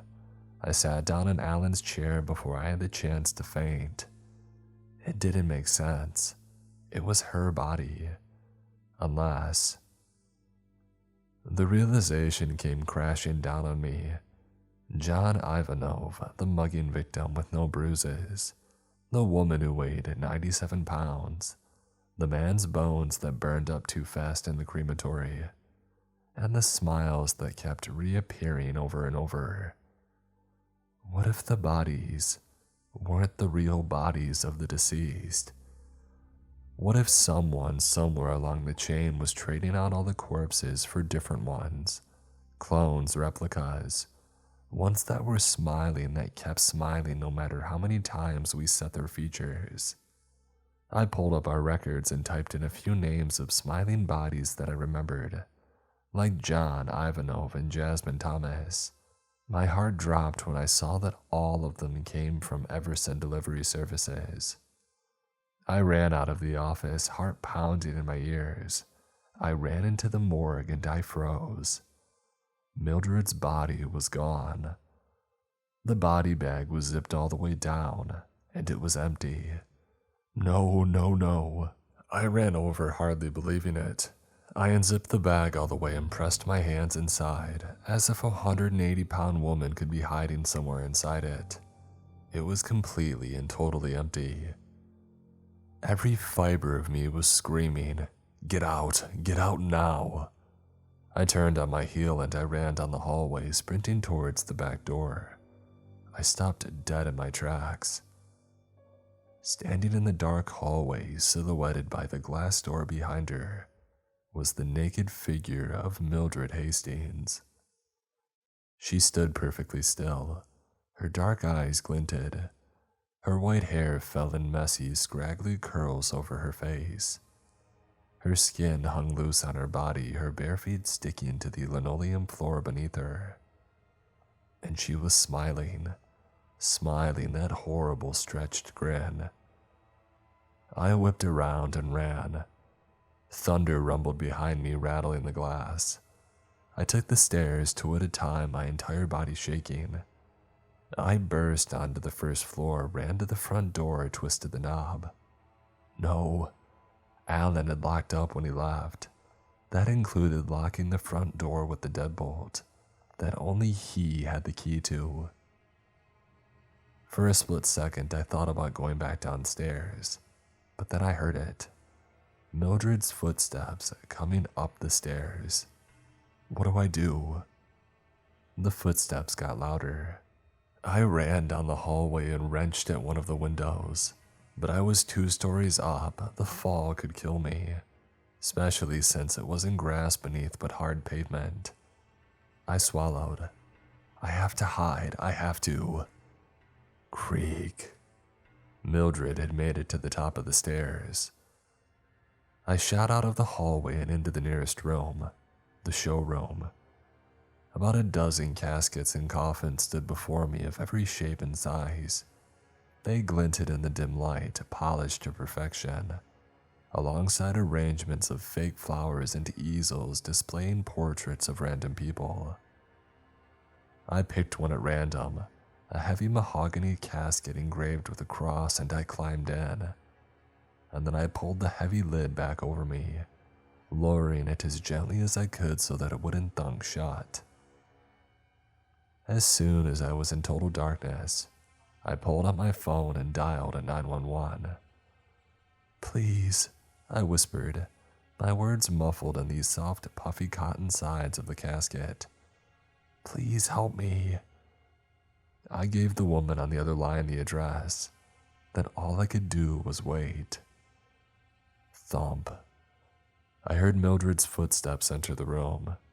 Every muscle in my body froze. My breathing sounded incredibly loud, like it was being piped through a surround sound stereo, and so I held my breath. But even my heartbeat, the rush of blood through my veins, sounded incredibly loud locked in this casket. Thump. "Please don't find me. Please." The footsteps were getting progressively louder. I couldn't see anything. It was pure darkness, like I was buried in the earth itself. I began to panic. Why am I hiding here? If she finds me, I have no escape. I should have hidden a doorway or under the stairs, so I could keep running, keep changing hiding spots. I always sucked at hide and seek.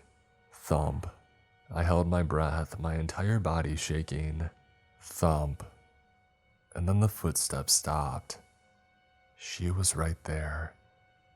She seemed to have found the casket that I was in. I could feel the heaviness of her presence weighing down on the hot air of the casket itself, pressing down on me, smothering me. The casket lid opened. Mildred's face loomed over me. Her skin hung loosely over her skull. Her dark eyes twinkled, and her lips were stretched taut into that horrible grin. And then her mouth opened. Her mouth opened wider and wider until her jaw unhinged completely. Within her throat, I could see two glittering black eyes and the pale bluish flesh of a creature who had never seen the sun. Just like the creature they found on Highview Lane, I thought dimly. The creature didn't infect people with a parasite. It is the parasite. For a second, I was paralyzed, and then I pulled my knees up to my chest and I kicked her as hard as I could. Mildred staggered back. I scrambled out of the casket, the heavy lid scraping along my back, almost pinning me down. But I made my way out, fighting for my life until I fell onto the floor.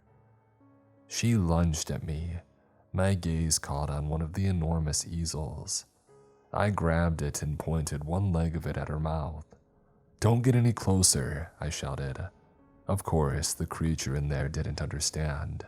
As soon as Mildred took a jerky, stumbling step forward, I thrust the leg into her open mouth. An inhuman screech filled the room. I dropped the easel and I ran down the stairs. I made it to the back door and I burst through it, out into the storm. A torrent of rain fell onto me, soaking me. Thunder rumbled in the distance, cut with the sound of distant sirens. I stumbled towards the road, glancing back a final time. Mildred wasn't following. When the police broke into the building, they found Mildred's eviscerated body. It appeared to have just been a shell, completely hollowed out on the inside. As for the creature that was living inside of her, there was no sign of it. Or so they said. Sometimes I wonder if they actually captured it and took it off to some secret government compound for examination. Everson Delivery Services probably went out of business. Elias Everson skipped town and disappeared off the map completely. I wonder if he's really Elias at all, or if he's simply a meat suit, a shell, controlled by one of those alien creatures. Because a few weeks later, I read an article about a missing woman showing up at her husband's doorstep, alive and well. The husband was reporting strange behavior, and I wondered if she too was just a shell. Maybe real human bodies are too full of bones and organs and blood to inhabit, so they built a replica based on the corpses of those who have died. Speaking of the bodies, the police never found where all the real dead bodies went, and the other 30 smiling corpses were sent to a lab for examination. The ones that had already been buried were exhumed. Sheriff Thompson told us that it was a parasite, something in the water highly contagious. Areas of clear water were cordoned off for decontamination. Highview Lane was evacuated. But I know the truth. Because Alan and I kept one of the smiling corpses, the family had asked that he be cremated, and we gave them fake ashes instead. I know that's a horrible thing to do, except it isn't that horrible when you consider the remains weren't even his to begin with. Alan and I set the body on the table in front of us, staring at each other. "You ready?" he asked, his voice shaky.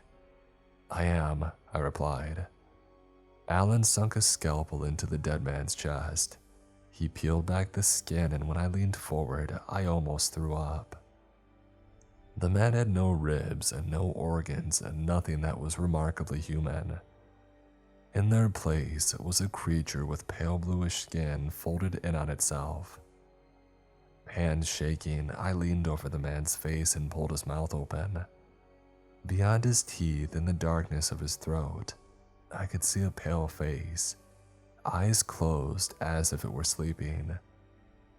Alan and I gave each other a look, and then we rolled the body off to the cremator.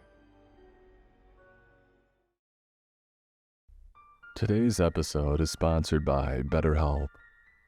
The holiday season is in full swing, and it's the best time of year to wrap up in a blanket with a mug of hot chocolate and cozy up.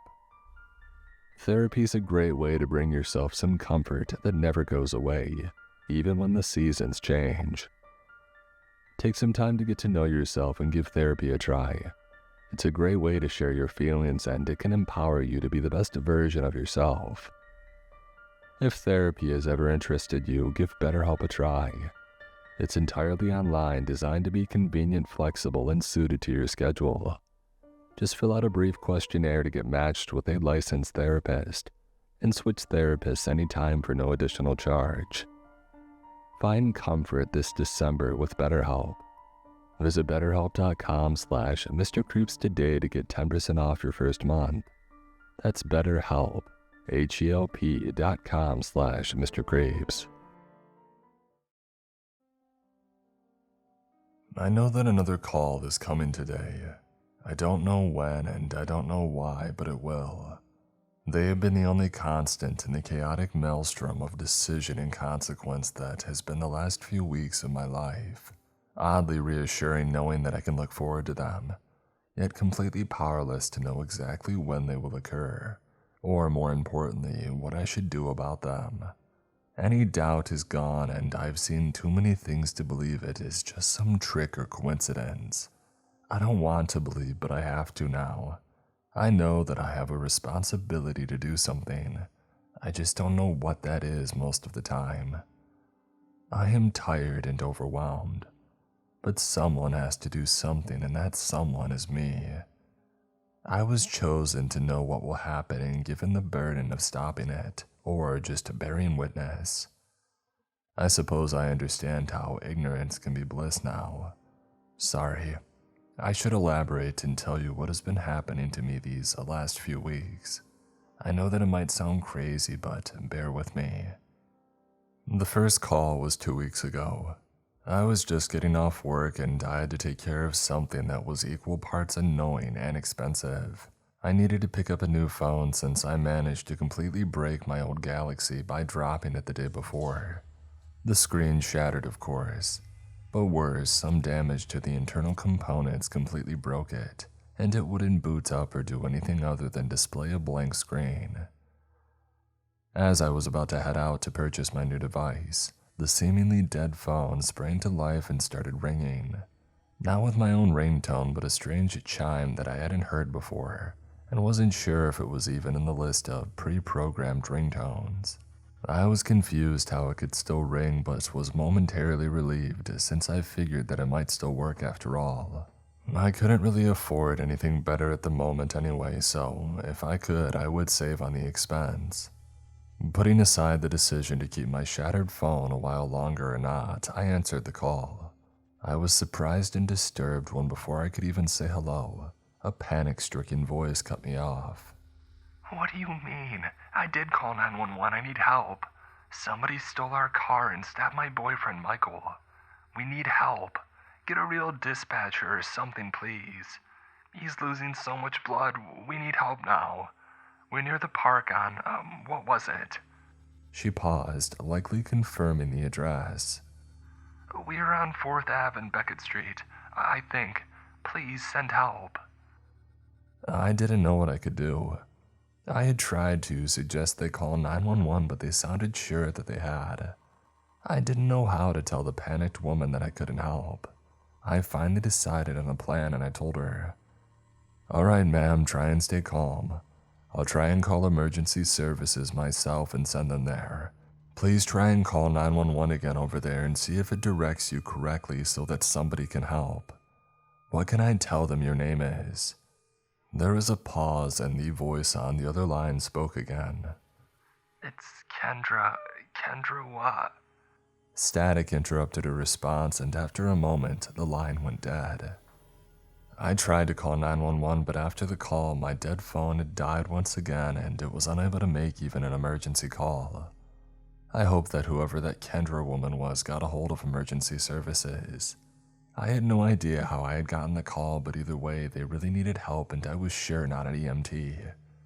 I thought that they likely got through since I did not get another call, but the more I thought about it, the more concerned and responsible I felt. I considered the location she gave. I knew that park. It wasn't too far from where I was, so I figured that I would go and check and make sure that they got through to 911, and somebody was there on the scene to help. I drove out to the park and found the corner of the park by 4th and Beckett. Not many people were around since it was fairly late in the evening. Certainly no signs of a stabbing or a carjacking on the street corner. Since nobody was around, I started thinking that maybe I had been the victim of a prank and that nobody was here. It might have just been some elaborate crank call meant to rile people up about emergencies for some kind of sick entertainment. I felt upset by being fooled, but I also realized that nobody was really in trouble and I decided to head home. The Verizon store was closed by that point, so I would have to try again tomorrow. I stuffed the Verizon coupon that I had saved and hoped that it would help discount a new phone for me back into my pocket.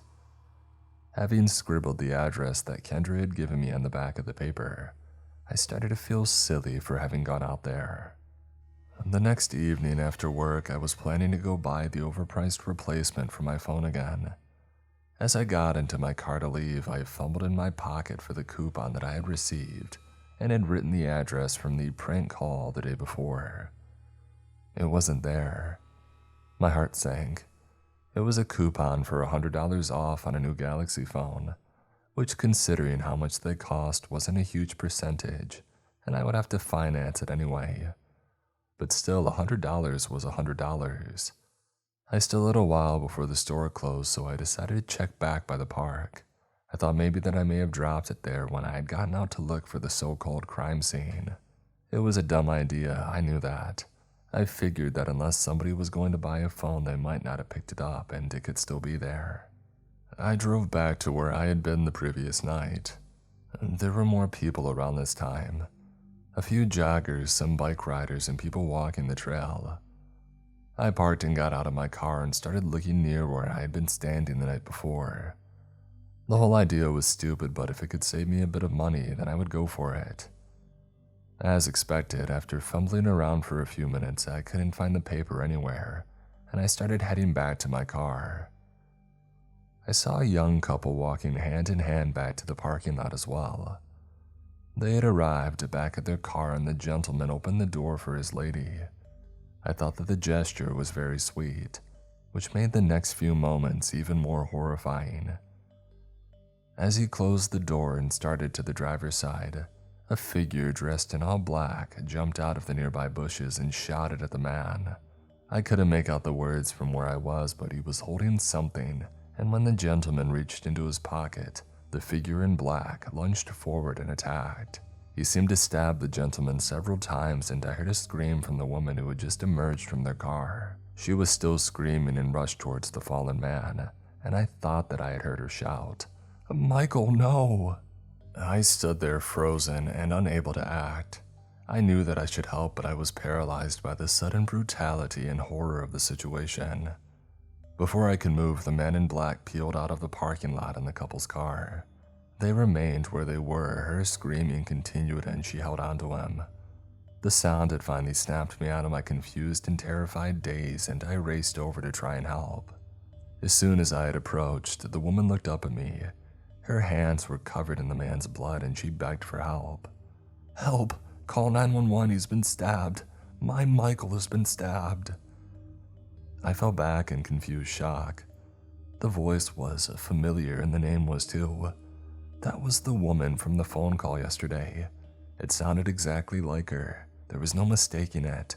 I couldn't understand how it was all happening at that moment. My confused reverie was interrupted by the woman shouting me back to my senses. "Don't just stand there, please, we need help." I didn't know how to respond, but I managed to stutter out a meek, My phone's broken. I'm so sorry, maybe I can find help." As I backed away trying to figure out what to do, a jogger had happened by and raced over to help. She sat down with them and was assisting in stabilizing Michael. She had given her cell phone to the woman who seemed to be calling 911. As she finished dialing the number, I felt an odd tingling in the air, and suddenly, my broken phone vibrated and a notification bell chimed. I sat there dumbly watching everything unfold in disbelief. After a brief delay, I heard her speak, and I wasn't prepared, though perhaps I should have been for what happened next. "Help! Oh God, please help, somebody stabbed him. They stabbed Michael, please send help." I felt an odd thrumming of electrical energy from the phone as she spoke, and I knew what she was going to say next. "What do you mean? I did call 911, I need help. Somebody stole our car and stabbed my boyfriend Michael. We need help now. Get a real dispatcher or something, please. He's losing so much blood, we need help now. We're near the park on, what was it?" I unconsciously mouthed the words that followed since I had heard them less than 24 hours before. "We are on 4th Avenue and Beckett Street, I think. Please send help."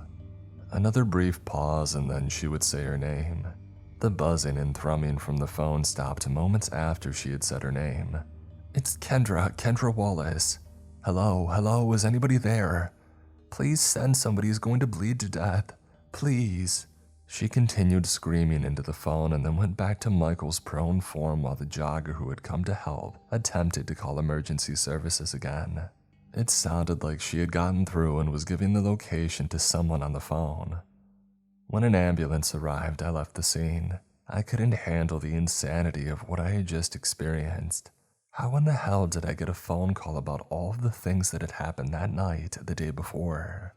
I fell into my car and gripped the wheel and tried to process the insanity of what had just happened. I had no idea how any of this was possible. As I tried to keep from hyperventilating, I heard another notification on my phone. I had received a text message somehow. Despite the messenger app not functioning, it had a message screen displayed with one unread message. I tried to see if any other apps or anything would work, and it wouldn't navigate to anything else. The only thing that I could do was open the thread. It left me even more confused than I had been before the message. It read, "Come on, were you even trying? Better luck next time. See you around. M." I had so many questions. Chief among them was, who the hell was M? And how did they know about what had happened? Before I had time to consider the madness of the situation, my phone started to ring again with that same weird chime from yesterday. I had a feeling I knew what would happen if I picked it up. Holding my breath and steeling myself, I answered the call. Placing the phone to my ear and not knowing for certain what to expect, I managed out a meek, "Hello?" A voice on the other end responded, and they sounded very young, likely a child. Hello, is this 911? We need help. We got in a big car accident and Mommy and Daddy aren't moving. I think they're really hurt. Please help. My heart sank and I started to panic. I didn't know if this was really happening or if it was going to happen like the other call. Whatever the case, the kids' parents were seriously injured or worse. I couldn't exactly call 911 myself and tell them that something bad somewhere was going to happen. I resolved to get as much information from the terrified child on the phone as possible. Maybe then I could do something about it, whatever that might be. I heard crying on the line and I spoke slowly and clearly to try and reassure the poor thing that help would arrive, just not in the way that she likely expected. "Okay, I know this is scary, but I promise that I'm going to try and help. What is your name and your parents' names?" The crying abated slightly and the trembling reply was, Chloe, my name is Chloe. My parents are Richard and Abigail. "Okay, that's great, Chloe, thank you, and what's your last name?" It's Keller. I was grateful that she was old enough to know their family surname. "Thank you, Chloe. Can you tell me what happened? How did your mommy and daddy get hurt? What happened with the car accident? Did your car hit something, or did somebody hit your family's car?" We were just driving down the road and we were waiting at a red light, and as soon as it turned green and we started going again, a silver car hit us on the side and knocked our car over and it sped off. I heard more crying and I tried to speed up the questioning without pressuring her. I didn't know how long I had. "Do you know what type of car your family has? What color the car is and what the brand name on the back is?" There was brief hesitation and then she spoke again. It's a red car. I think the label says it's a toy something. Toy-ta? I don't know anything else. That's just what the label says. A red Toyota was something to go on at least, though I had wished I had the model as well. I didn't bother asking for the plate number. I doubted she would know or be able to check that. "Alright, thank you, Chloe. You're being so brave. Now, can you see where you're at? Are you able to see any road signs to help find where you and your family are?" I hoped that she was able to see something to help find them. I had a terrible feeling that if this was somewhere rural, I might not be able to find wherever it was happening. I think I see a sign. I can't get out of the car. I'm stuck. And it's getting hard to see. There's smoke everywhere. I think I can see a sign by the light that we were passing. It says Bishop or Bishop or something. I can't tell from here. Please, it's getting hard to breathe in here. I was dreading the implication of what she had said last. If there was a fire and she was stuck in that vehicle and nobody was around to help, she wouldn't have much time. "Okay, that's great. Can you see another sign or anything else that can help locate you and your mommy and daddy?" She started to speak again but went into a coughing fit that lasted for several seconds. She managed to start again. I don't see another street sign, but there's a bus stop or something near the road. I think I see number 18 on it. I think. Oh, no, help. The car's on fire now, help. Please help. Static assaulted my eardrums as I lowered the phone in an anxiety-fueled stupor. The phone was dead again, of course. No indication that it had just answered a call from a terrified little girl in the future. I had to do something. I had no idea if it was really going to happen twice. I wouldn't take any chances, though. I hoped that the call came from within the city limits, otherwise it could be anywhere and the chance of finding the right street and getting there in time tomorrow was near impossible. I looked up the municipal bus routes and tried to find a bus stop or a route marked 18. With a little map work, I was able to locate it, and sure enough, it was right near the streetlight and intersection of Bishop Street and Mullen Avenue. I had my location, or so I thought. Now I just needed to know when it was going to happen. I realized that I forgot to ask what time it was when I was asking for details.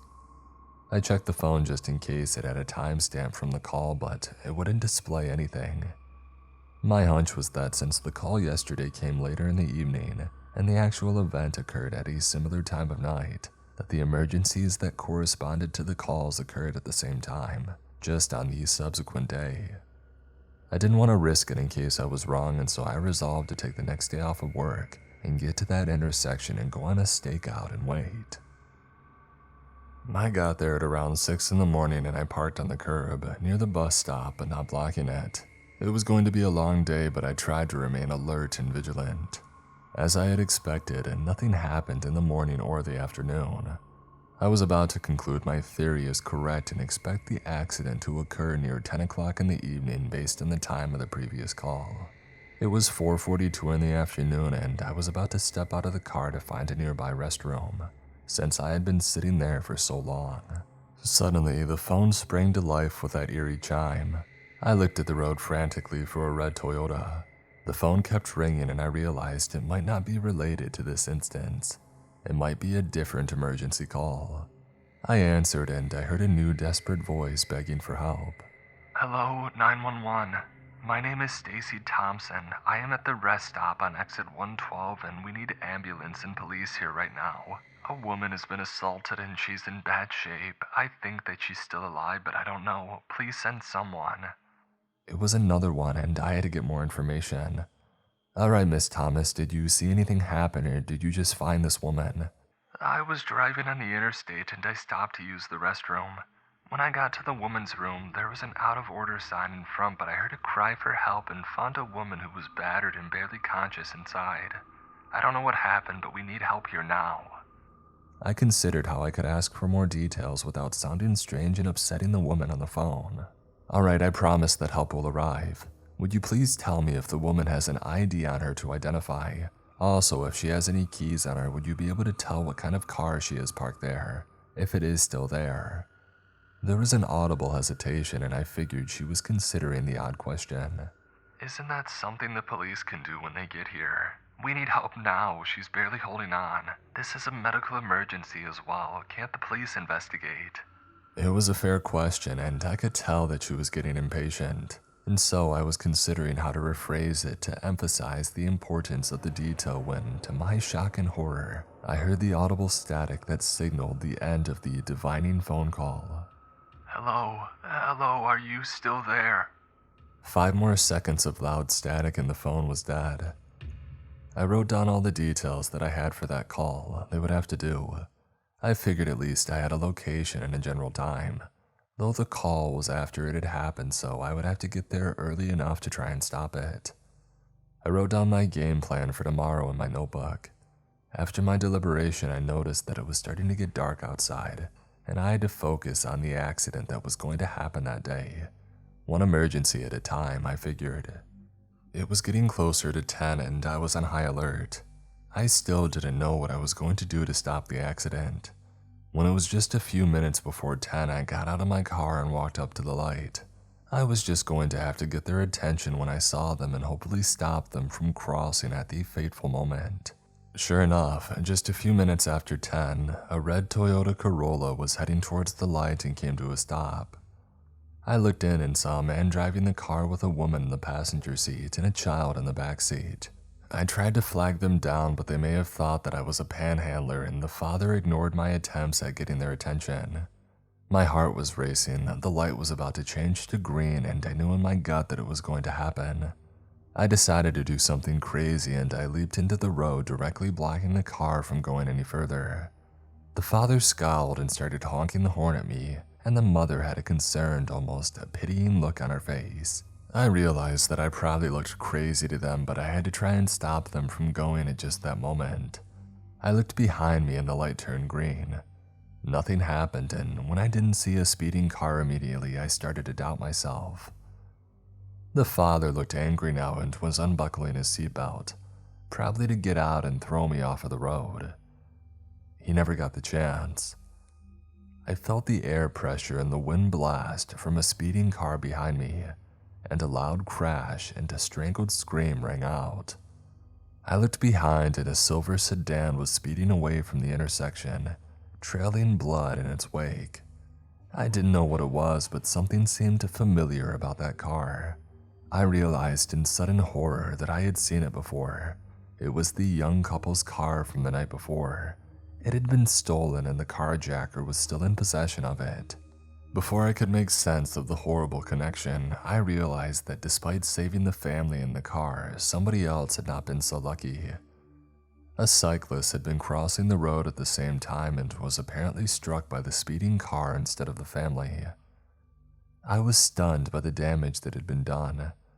A man on the bike was torn up and was very likely dead already. I could not process what I was seeing, but I heard a voice shouting in the dim periphery of my senses. "Richard, call 911, we need help. Somebody hit that man." Chloe's parents stepped out of the car and told her to stay inside. She regarded me as I backed away and I saw the couple near the body of the biker calling the real emergency services. I backed up with a confused mix of emotions. I had saved the young family, but it had led to that cyclist being stuck instead. As I stood there in a daze, my phone vibrated and I noticed that I had another message. I steadied my trembling hands and read it. "Very utilitarian of you. You saved 3 by sacrificing 1. You're doing better, but not quite there. Keep it up and don't disappoint me. M." I had no idea how to feel. I thought that I could save them, and I did, but at the cost of someone else. I couldn't figure out why this was happening to me. Why was I chosen? I felt confused and numb, but I had to put those feelings aside. Another crisis had to be resolved as I had to prepare to handle the other call from tomorrow, today. All I knew about the next emergency was it was called in after the fact and it was some sort of assault that left a woman almost dead in a bathroom at the rest stop near exit 112 near the interstate. The call ended earlier than usual and I hoped this wasn't going to be a reoccurring thing. I barely had time to get that information. I was going to have to stop some sort of attack around the woman's bathroom, waiting however long it takes for the would-be attacker and the victim to show. Easy, right? With more time to prepare for this one, I knew that I would need to get some supplies. I went to a nearby Walmart and picked up some stakeout equipment. I bought some binoculars and some rope and zip ties in case I would catch the attacker and restrain him. I wanted to try and get a shotgun or something, but carrying that around near a public rest stop would draw too much attention, and so I settled for a short-range taser and a hammer for a backup weapon. I had no expectation of what would happen, but if this person was violent as the call had implied, I would need to be prepared for a confrontation. With my supplies in hand, I reviewed my plan. I had received the call around 4 in the afternoon, so I knew I had to get there well before then. As for what to do when I got there, I didn't know. Too few details on what had happened specifically. I would have to get there early and wing it and hopefully save that woman. Perhaps just being there might act as a deterrent. I spent the rest of the night trying to research the victims and see if there was any connection between them. I had no idea if there was, but something about those odd texts from M made me think that they might be less random than I first thought. I created a makeshift conspiracy board complete with different colored threads to link people and things together. Despite how crazy I felt when looking at the web of random people and events, I shrugged and set about the task of making sense of as much as I could while I had time. I looked up any news from the car accident today. I checked the closest hospital and found that the cyclist was brought in from a reported hit and run by the name of Calvin Thompson. He had arrived by ambulance, but he didn't survive. I felt the weight of guilt again. I knew that I was not at fault, but had I known that it would happen and my efforts to stop anybody from getting hurt had failed, I tried to ignore the nagging feeling of despair and focus on my research. I considered the name a fairly common last name. Though with my mind searching for connections, I thought that maybe he might be related to the woman who called about tomorrow's accident. She said that her name was Stacy Thompson. It could be true, but I wasn't sure. I might be making connections where there are none to try and make sense of it all. I couldn't find out much about Kendra Wallace from the first call. The news had covered the violent stabbing and carjacking of her boyfriend, one Mr. Michael Duncan. The only thing that I found about him besides the news of the crime itself was a staff public disclosure request for an odd research firm known as Hope for the Future. His name showed up as an employee of the firm, but I wasn't able to glean many details about what sort of work they did or anything else. Whoever this M was, he clearly had some kind of control over how and when these things happened. Otherwise, how would he know about them as soon as they occurred? How the hell he could send me those text messages right after they happened on this time manipulating phone? Maybe he knew about them because he was the one causing them in the first place. I never got to see the man in black who carjacked that couple and stabbed the man from the first call.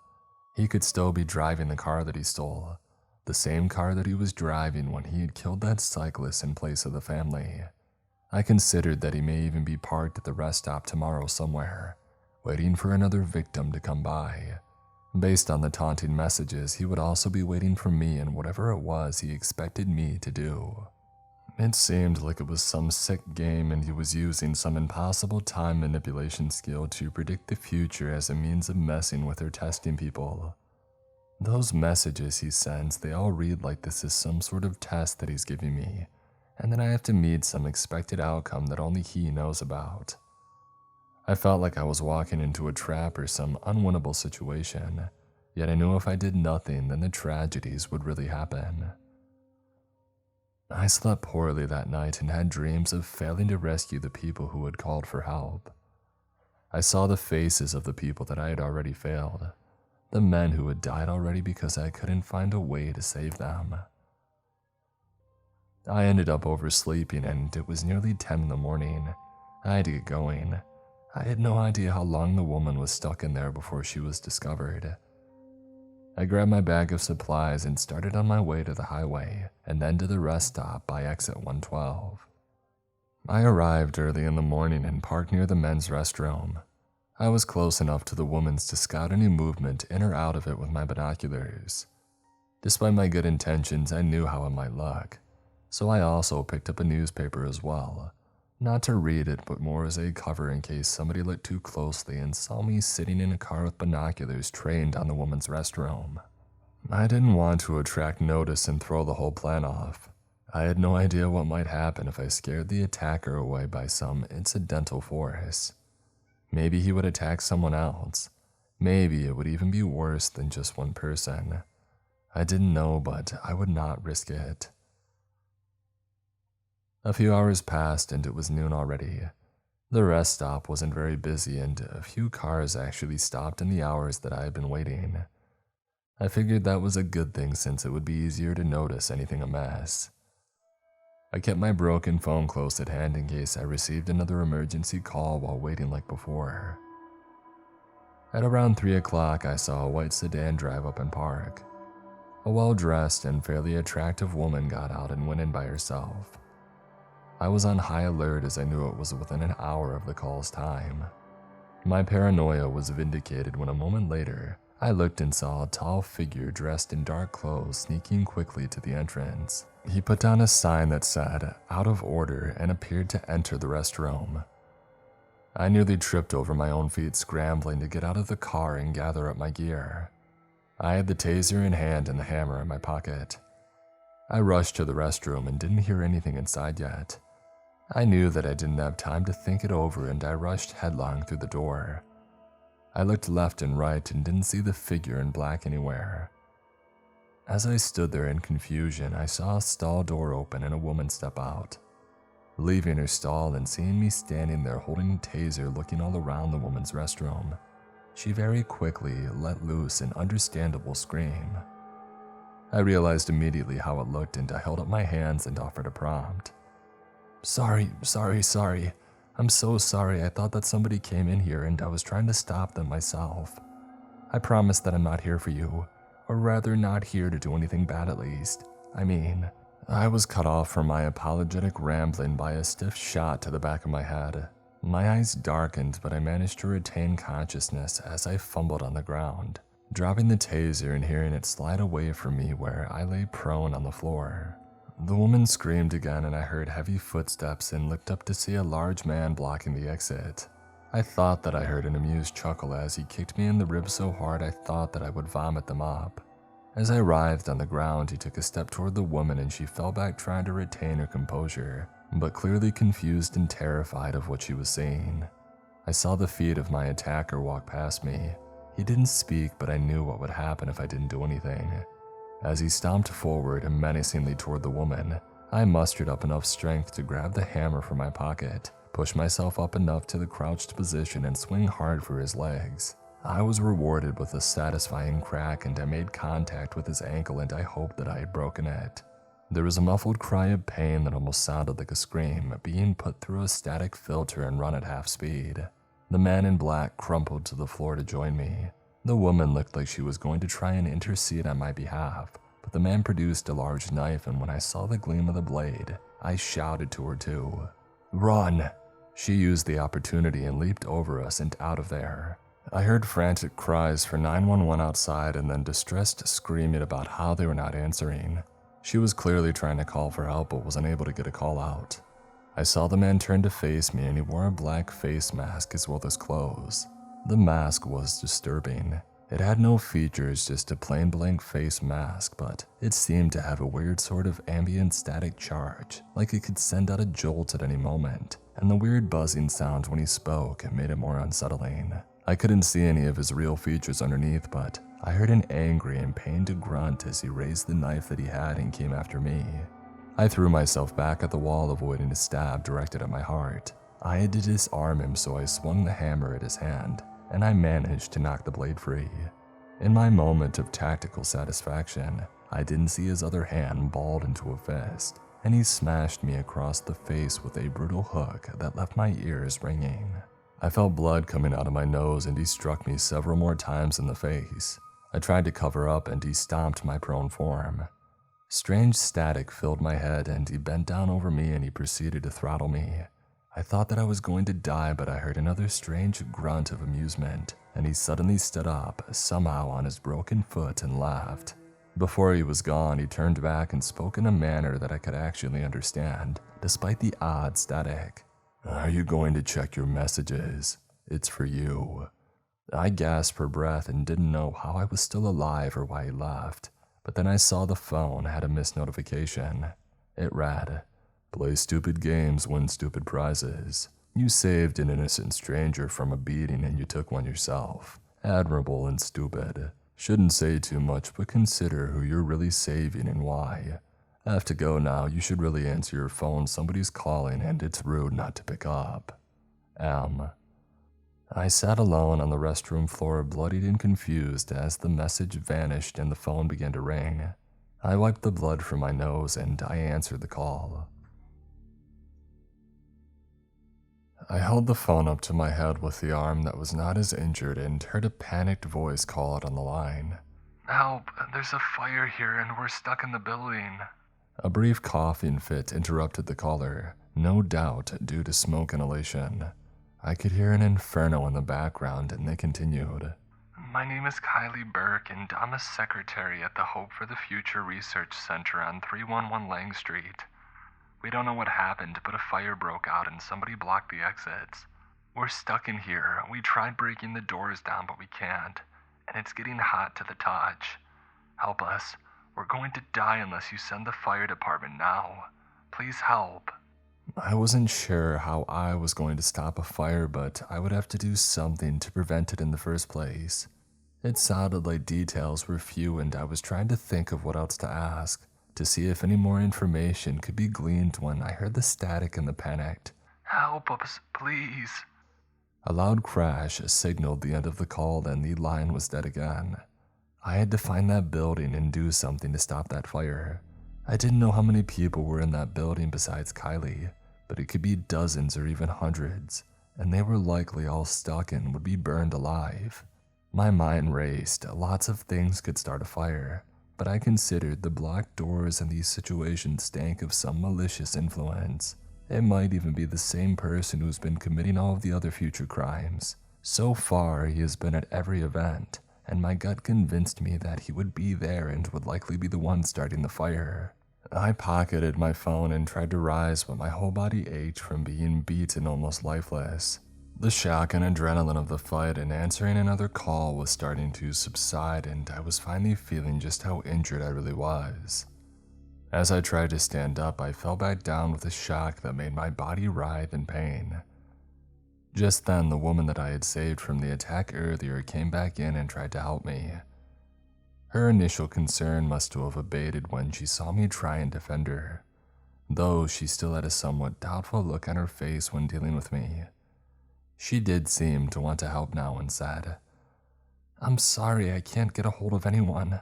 This place became a dead zone all of a sudden, and I can't get the police or an ambulance here. It seems like you really need some medical attention. Thank you for stopping that man, but who was he and how did you know that he was coming for me?" The question was a good one, and I struggled to come up with an answer that she would believe, since I couldn't exactly tell her that I got a call from the future where she was likely dead. "Oh, I don't know who he was, but I saw him creeping around and thought that he might be up to something when I saw him come up in here.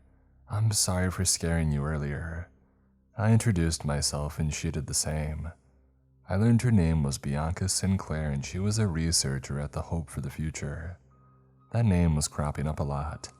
I wondered if maybe M was targeting people who worked there for some reason. This many employees being potential victims, it couldn't be a coincidence.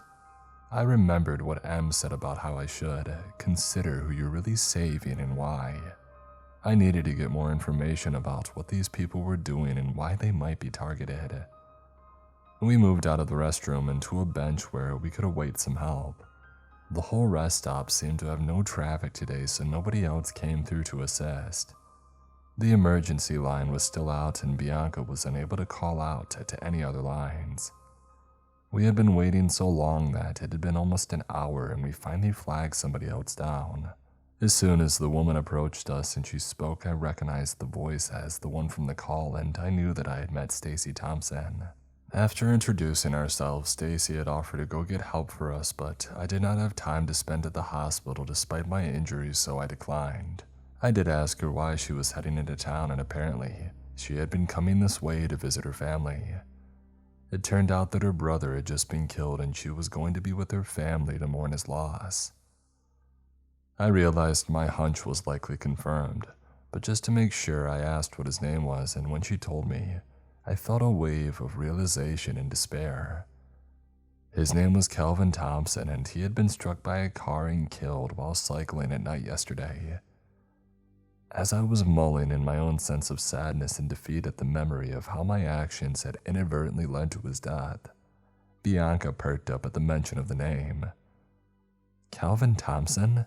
You're his sister." Stacy nodded and confirmed. "Yeah, why?" "Well, your brother and I worked together, or worked, I should say. I'm so sorry that something so terrible happened." My ears perked up and I listened to them speak more about Kelvin. Now to find out he worked for the Hope for the Future Foundation as well. It was all too much. Everyone that I met during this entire debacle has had some connection to this foundation. What were they anyway? I was in a unique position to find out more since some workers were here with me now. I could glean more info and maybe see what was going on, and then I could follow up tomorrow at the facility, assuming that it could keep from burning to the ground. I tried to inquire about what sort of work the foundation did, but Bianca was tight-lipped about it and Stacy indicated her brother was never forthcoming in the sort of research that they did either. Just vague statements about research and development into new technologies and some renewable energy solutions, but a few specifics. In the end, I didn't know why somebody would want to kill the people who work there. I had some suspicions that Bianca was not telling me everything though. I did not blame her, it was her work and it was private. I couldn't tell her what I really knew about why I thought she might be in danger, but something happened there that has made them a target for whoever or whatever M is. I had to make do with the knowledge that I had since I had another incident to stop tomorrow. Stacy departed as she had to get back on the road and said goodbye. Before Bianca could leave, I tried to ply her with some questions about her work. I did have a question about the foundation. How many people worked at the Lang Avenue building? Is it open tomorrow? Bianca regarded the question furtively and asked, "Why do you want to know that?" "Well, I just wanted to visit and see what sort of work is done there. I'm really interested in new technologies and innovation." I was not lying, at least, and not completely, but she had a doubtful look on her face. She tried to discourage me, but I was persistent. "Please, I'm very curious, and it could be a personal favor for me if you wanted to repay me for the help." I smiled, and the motion hurt my face after getting stomped recently. I could tell that she felt sorry for me and relented. "All right, I can take you on the investor tour, and if anybody asked you, you're a new shareholder. It's not open to the public." "Oh, thank you so much. I promise that I won't be any trouble." It was sincere, since if things went the right way, I would be saving her and all her coworkers from a fiery fate. I had my way in now. I just needed to ensure that I could evacuate those people on time or stop the fire in the first place. Since I couldn't bring a fire engine to the site, I would have to make do with a visit at around the time shortly before the call. I needed to stop the fire before it happened. The next morning, Bianca and I set out to the foundation. She spoke a little bit more, and what they did and the answers were not something that I suspected. It sounded like some sort of sci-fi movie premise, but the Hope for Future Foundation was actually trying to research tachyons and the potential to send things forward or backward in time. I thought she was joking with me, but when I started to laugh, I saw the look of genuine sincerity and my jaw almost hit the floor. I wondered just then if I should tell her about the phone. If she knew, maybe she could figure out how it's happening and why to me. It could not be a coincidence that I got embroiled with some futuristic foundation that can send things through time, and I just so happened to start receiving calls from the future. I decided to ask her something, trying not to give away too much. "I know you probably couldn't confirm to the public, but has anybody really done it? I mean, sent an object back in time." She looked uncomfortable and responded with a curt, "That's classified." "Why do you ask?" "Just curious. I was also wondering if something like a phone or a computer could be used to send a message from a different time to now using that method. Would that be possible?" Her eyes narrowed, and I was afraid that I said too much. "That's a very specific suggestion. Why would you think that's something that we could do?" I just mumbled a feigned excuse under my breath and then pointed to the building that we were approaching like an impatient child and asked, "Oh, is that it?" hoping it would change the subject from my all too specific question. She nodded and looked away, clearly not fully trusting my distraction but too polite to grill me on it. We had indeed made it to the foundation. Bianca parked and we got out and headed for the entrance. The building and attached grounds were massive, and I thought that there might be around 100 or so staff members. I had to find a way to stop that fire. She led us through the main doors and got me a visitor's pass, and I attached the card to my shirt. She told me up front that over 2/3 of the complex were off limit to visitors, and we would mostly be viewing office space and some of the nearly complete energy projects. She also insisted in no uncertain terms to not bring up any of the tachyon research or time travel in general. She said that it could get her in big trouble if they found out she told somebody outside the company. I promised to keep that information to myself and thanked her again for taking me to visit. I stayed vigilant about the time and where we were. I saw fire suppression sprinklers and wondered if somehow the arsonists had tampered with them, and that's how they failed to put the fire out before it spread. More and more I felt that I would need to try and stop this before it happened. If it spread, I didn't know how I would keep everyone safe. We were walking down a corridor to the next section of the tour when a group of researchers in hazmat suits walked past us. I wouldn't have thought anything of it, but I felt a strong static discharge around me as one of them passed by. My phone was vibrating too, and an all too familiar unsettling buzz was in the air. I looked back and saw one of the hazmat suit-wearing scientists break off from the group, and I saw the glimmer of a strange hazy aura around their covered face. My heart sank. He was here. I stopped walking and Bianca looked back, wondering why I had paused. What is it? What's wrong? I didn't know what to do or say. I couldn't explain it, but I somehow knew that that was him, that was M. I couldn't tell Bianca yet, but I had to come up with something. I decided that I would have to lie for the greater good. I think that I smell smoke. I think there's a fire. She looked around and back at me and said, I don't smell anything. What are you doing? Don't make a scene. You're going to get me in trouble. It was too late to go back now. I screamed, Fire! At the top of my lungs and to my fortune. I found a discreetly placed fire alarm on the wall and with one apologetic look back to Bianca, whose face had turned red with embarrassment on my behalf, I threw the switch and the building came alive with the blaring of the fire alarm. An automated evacuation PA system informed us how to effect the building's evacuation in a timely and orderly fashion. Maintenance and security officers were running through the halls trying to find the source of the fire. When we got outside, Bianca pulled me off to the side away from the larger groups of employees evacuating and half scream, half whispered, What the hell was that? Did you seriously have me take you here just to pull a prank on my entire workplace? Why did you do that? If they find out that it was you when I let you in here, I could be fired. She was fuming, and understandably so. I realized that I would have to tell her the truth, and hopefully, considering her unique perspective, she would believe me. I promise I had a good reason. There was a fire, or rather there was going to be a fire.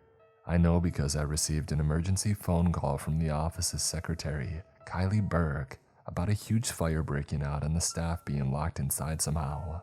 I saw Bianca's eyes flash with recognition when I had mentioned the name, but she still looked incredulous. Why would she call you a stranger about an emergency and not the fire department?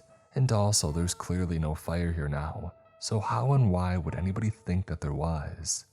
I steeled myself to reveal the full truth and tried my best to not look as crazy as I felt. Because it hasn't happened yet, and I think that I may just have stopped it. I think I did because the call about the fire came yesterday shortly after we had met. Just like a call warning me that you would be attacked in that bathroom. It came a day before it happened. I know that it sounds crazy, but I pulled on my broken phone to illustrate the point. I've been getting 911 calls from people for emergencies that will happen exactly 24 hours after the call. I saw a mixture of emotions on her face. She clearly considered this and what I had said earlier about devices traveling through time. And then there was the nature of research that they were doing there. She paused while processing all of this bizarre story. As she was about to respond to my insane confession, the phone vibrated, and right on time, always after the dust had settled, a message had arrived in the inbox of my phone. I told Bianca to stand close and look at the message before it disappeared. Well then, good job, you finally got the jump on me. Nice work with the alarm. Threw this place into a preemptive fire panic. I could still get a few of them if I went through with it, but not as effective now. I bet you're feeling proud of yourself, aren't you? You think you saved so many people. You bought them time, that's all. If you knew the true scope of what they've done here, you might not be so quick to play the role of savior. Nevertheless, well played. No collateral even. You're almost there. Keep your eyes open and be ready for what happens next. M.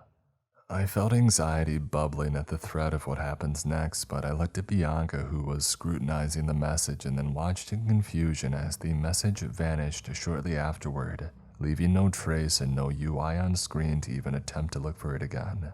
Just dead black. I tried to break the ice on her confused state of bewilderment by stating that person messages me after every event. They seem to be setting this all up like some weird test, but I don't know to what end. The victims have almost been exclusively people who work at this foundation.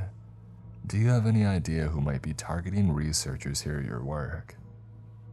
Bianca considered the question, and then, as if mulling over the message in her mind a bit more, I heard her mumble,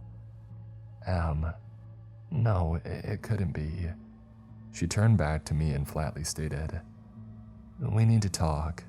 I think I know what could be happening, and if he's still alive, nobody here is safe anymore. My mind raced and my heart rose. She knew something, and maybe we could put a stop to this insanity after all. I leaned forward and eagerly said, "Tell me everything." Once the bedlam from the fire alarm had died down, Bianca took me back into the building. She spoke to some of the security personnel and I was escorted into one of the restricted sections. She turned back to me with a look of obvious anxiety. "We need to go to my office. It'll be safe there to discuss what I think's happening. After we do that, though," she paused, making sure that she had my attention, "we will need to bring this matter to the Foundation directors. The situation is a potential danger to the entire establishment and all the personnel associated with it, as well as who knows how many others." I nodded my head, not wanting to force her to speak more on the matter until we were in a secure setting. Though I was anxious to learn what she knew about what the hell was going on. I didn't have to wait too long. We walked through a network of halls leading further in. The halls gave way to a secure bunker-like wing of the facility. Entering an enormous security door, I had to do a double take as we passed by several arrays of odd-looking technology in the background. I was about to ask Bianca what they were, but as I looked at her, she seemed to be getting more nervous as we moved on. We suddenly veered left and a small door was visible with the number 12 on it. She swiped a key card that she had in her coat and an electronic lock disengaged, and we moved into a small office with thick dull gray walls and minimal decorations. A desk, a computer, and various books lay strewn among the surface of a plain metal desk, and Bianca gestured for me to sit in the chair opposite of hers. I obliged, and as soon as I sat down, she had a pen and paper in hand and ready to take notes on whatever we had discussed, presumably. I was about to ask her what was really going on when she asked the first question. "Where did you find the device? I mean the phone, was it acquired recently?" "Well, I didn't find it. It's my phone. I dropped it down a small flight of stairs near my work. It broke, of course, and after breaking it, it started doing this, but what exactly?" She cut me off again and started in with another barrage of questions. "Are you able to use it to send any message or call? Do any other functions remain? How many calls have you received? How many messages from this M person?" I was starting to get frustrated. "Hey, I thought you were going to be telling me what happened. I already told you what I know. I don't know how this works. I've been receiving these calls for a few days, and in each case, there has been a call for help to emergency services that somehow comes to my phone. It is always about something exactly 24 hours before it happens, and I've tried to stop almost all of them. Now, if you don't mind, would you tell me who the hell you think that M is?" She looked down at her papers and back at me with a plaintive sigh as if she was not sure if she should humor me in things that I wouldn't understand. I tried not to take offense to it, but she was getting more and more impatient with me as we went on. "I'm sorry, I got carried away. I know that you must want answers. It is just that this situation is very sensitive and well." She paused again, her impatience giving way to that same concerned look from earlier. "You must understand that what I can tell you is limited. Many things are strictly confidential, and what I do tell you must never leave this building." I nodded my head again and she continued. "Oh, good. Well, as I stated before, this foundation has been researching radical new technologies that would revolutionize and change the world as we know it. One of the most significant projects under our purview was Project Echo. This initiative was led by one of our best, a brilliant man named Dr. Roland Merrick. Merrick was not only the director of Project Echo, but the mastermind behind the research involved in its inception. The project was an attempt to successfully send an object back in time using a tachyon transmitter. Merrick was a genius in the field of temporal research and experimentation. This project of his had even reached the point where the experiments involving the proposed goal of transporting objects forward or backward through time were becoming genuinely possible. All that was left was a practical test of the device, but..." She trailed off, her tone shifting from one of admiration to tragic concern while she continued. There was a terrible accident that occurred during the first fateful attempt. An energy spike threatened to destroy the project and set us back years in our efforts. Dr. Merrick broke the safety quarantine in an effort to shut it down and save the device and save his life's work. It was too late, however, and Dr. Merrick ended up being wholly disintegrated on an atomic level, along with the devices that he was carrying. We continued following up on his project, but he has been dead as far as we knew for over a year. At least it seemed he was until now. Considering this mysterious attacker who was able to predict things before they happen, and is targeting Foundation members along with leaving the initial M in a message. While it suggests an outcome that we did not expect. I couldn't believe the insane tale that was being told to me. Secret time travel research. Yeah, this was crazy stuff. Yet it was hard not to try and believe some of it, considering what I had experienced so far. How else was my broken phone receiving calls from the future? But that begged the question, why am I able to receive the calls? And how or why is this dead scientist returned from beyond, contacting me after my efforts to prevent disasters that he might very well be orchestrating? She looked at me and then to her notes and responded, well, that is the question. Remarkably, it seems that he is not dead, but actually made it back through time. Why he has contacted you, I'm not sure. I considered her answer, but was still very confused on one detail in particular. M's motive. If he is back, why would he be trying to kill you all? Shouldn't he be trying to get in contact and share his discovery and not murder the faculty? She seemed caught off guard by my question and looked away to her papers while giving me a dismissive sounding. I don't know why he would wish to kill his former coworkers. Perhaps the process of phasing between time has damaged his mind, and he's lashing out at the people that he can remember. Maybe he blames the Foundation for letting it happen to him in the first place, I don't know. The explanation didn't sound authentic and I felt like she was holding something back. I didn't push the subject, but I knew there was more to M, or should I say Merrick and his motivations. And now that you have your answers, I'm going to need you to come with me and speak to the board and see what they think we should do. Alright, but what else do you need from me? I asked, feeling more uncomfortable as I sat there, not knowing what was going to happen to me or what M might try to do next. We just need to see what the board suggests we do now that the faculty might be compromised. This is a serious situation, and it has been shown that you are not entirely safe either, despite his attempts at communicating with you. We left Bianca's office and walked down a corridor to a large antechamber that looked more like a military command and control center. There were armed guards and scientists everywhere. Cables snaked in every direction, and the thrum of energy could practically be felt in the room upon entering. Several scientists sat around a table discussing and murmuring things to each other, and Bianca approached them slowly. Directors, I apologize for the suddenness of this meeting, but we have a serious situation. She paused briefly, waiting for the entire group of members at the table to turn their attention to her. I have uncovered evidence that suggests that Dr. Merrick is still alive and worse, that he's come back here and made contact with a temporal anomaly. He seems to be contacting someone through the anomaly and is trying to kill faculty members. There is a mixture of gasps, dismissive chuckles, and stern grunts as the collective of board members digested the news that they had received.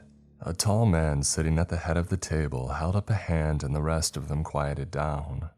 If Merrick has come back somehow and his memory is intact, he will have remembered what happened. He is likely already plotting some kind of revenge on all the members of Project Echo, which led to his unfortunate accident. It is also likely that he was responsible for Calvin and Michael's deaths. Put the facility on high alert, and we need to do something about this madman. I heard the names spoken and remembered the first two victims. I knew they worked here, but did both men work on this Project Echo? What did they do to Merrick besides failing to save him from getting zapped by a machine? Another voice chimed in. What about the anomaly you mentioned? Is it still intact and still here? Bianca paused a moment, looking uncomfortable, and then pointed to me. I held up my hands and started to panic. What were they going to do to me? No, wait, I don't know what you all think that I am, but I did not sign up for any of this. I just broke my phone and was trying to get a new one from the store before I got the first of those weird calls. I pulled out the phone and everybody took a step back like I had just drawn a gun on them. There was a high-pitched beeping from one of the machines nearby, and an attendant looked at the screen and then back at me and his jaw dropped. They clearly knew something about this thing that I didn't. I had to take a chance to try and get out of the situation, and so I told them, "If I give you guys this broken phone, can I leave? It sounds like you need it and not me." There were murmurs and whispered conversations, and when most of their heads began shaking in disapproval, I knew that I was in trouble. Bianca spoke again. "It would be best if you gave us the device and came with us to a holding cell. If Merrick is going to contact you again, we need to know. He might only talk to you, and we need to find him, track him, and stop him. So you're going to need to come with us." She said it all with a pained expression of resignation, clearly not wanting to have me taken into custody, but not being able to go against the director's orders. "Wait a minute, hold me. No way, you don't have the right to detain me. I haven't done anything wrong, and you're a goddamn research facility. You are not the government. Are you?" My rant was met by stony faces and no answer to my question. My heart sank and I realized that these people were serious. "I don't understand this. You're saying that there's some time-manipulating madman trying to kill everybody here, and you want to lock me up and take away the only device that has given me an edge." I was getting more scared and confused by the moment. This turnaround and Bianca's betrayal of trust was especially painful, though in the end, she didn't have much of a choice. As the guards moved in, I kept speaking to try and convince them. "What are you going to do about him? Why is he really trying to kill you all?" The director stood up and brushed off his coat and responded with a dismissive, "I'm afraid the rest is classified. Get this man out of here and confiscate the device. We will need to run some tests on it. If Merrick calls, bring it back to him and put both of them in the tracking room." Several guards moved towards me. I was about to be taken away when the phone vibrated and I pulled it out to look at the screen, now come to life. The security personnel backed away at the urging of the scientists, since they didn't want the device to be damaged, which I found ironic since I broke the thing already and that's what had started this mess. The director spoke again, more concerned with the phone than anything else. "What does it say?" he asked with genuine interest. I read the message but didn't say anything out loud. It just said, "Duck." On instinct, I followed the command and grabbed Bianca's arm and pulled her down as well. We both hit the floor and a large structural beam crashed down and swung into the room, smashing into all of the guards and several scientists. It missed the board members by inches and we only narrowly avoided being crushed by abiding the warning from the message. The director at the head of the table stood up and shouted, "Arrest that man and get that phone." I heard guards mobilizing nearby and it didn't need any more prompting from there. I ran. Bianca considered following me for a moment and then held onto my hand as if considering restraining me. She ended up letting go with a look of sad resignation and muttered the words, "Go, quick." I started sprinting down the main hall and was about to run headlong into a group of guards when my phone messaged me again and said, "Stop, drop to the ground." Once again, I followed the instruction. As the guard charged in to seize me, a panel on the wall exploded and a current of electrical energy bolted through all the guards and violently electrocuted them until they all lay on the ground smoldering. The smell of burning skin and ozone was horrifying and I checked myself to find that I was somehow unharmed.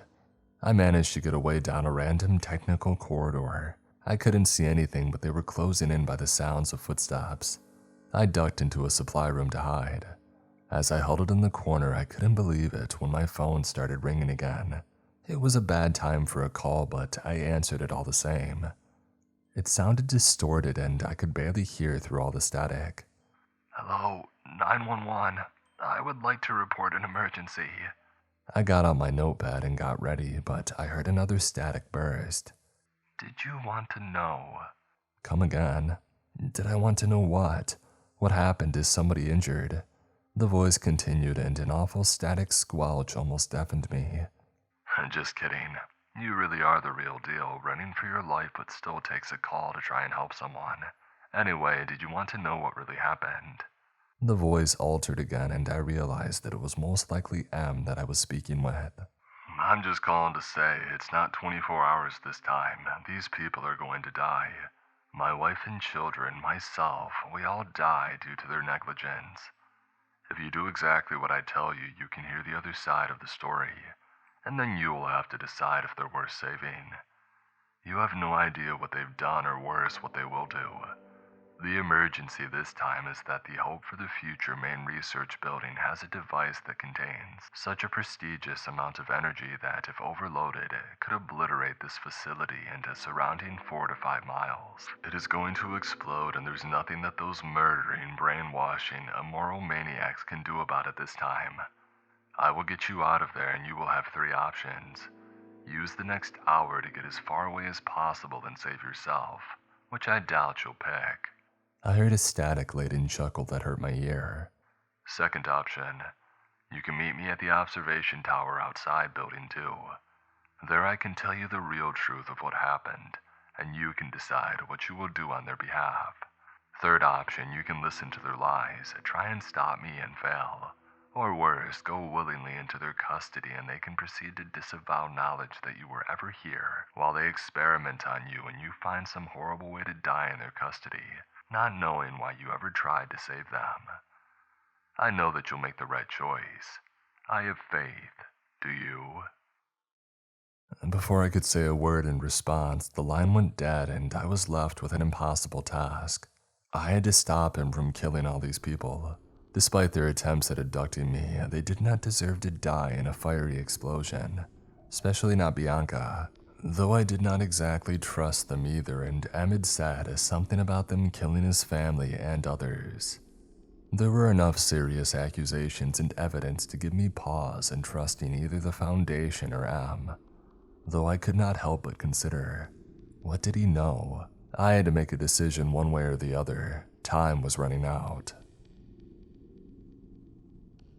My mind was racing. I didn't have much time as I considered what to do. First, I had the pressing matter of escaping the facility. I had to escape and find M. I had to find out what he knew. While plotting a means of escape, I got another message on the phone. I read the message and saw a longer message than normal. It looked like instructions. You might want to write this down and follow these steps exactly.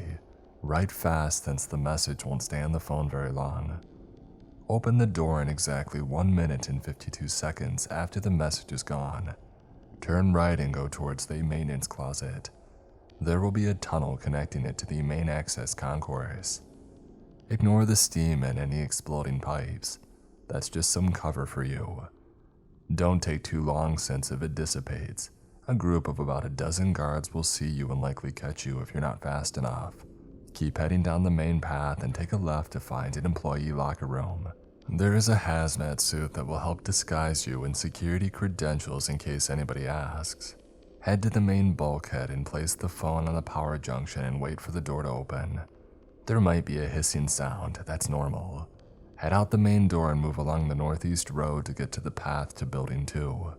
I'll be waiting for you and your decision at the top of the watchtower.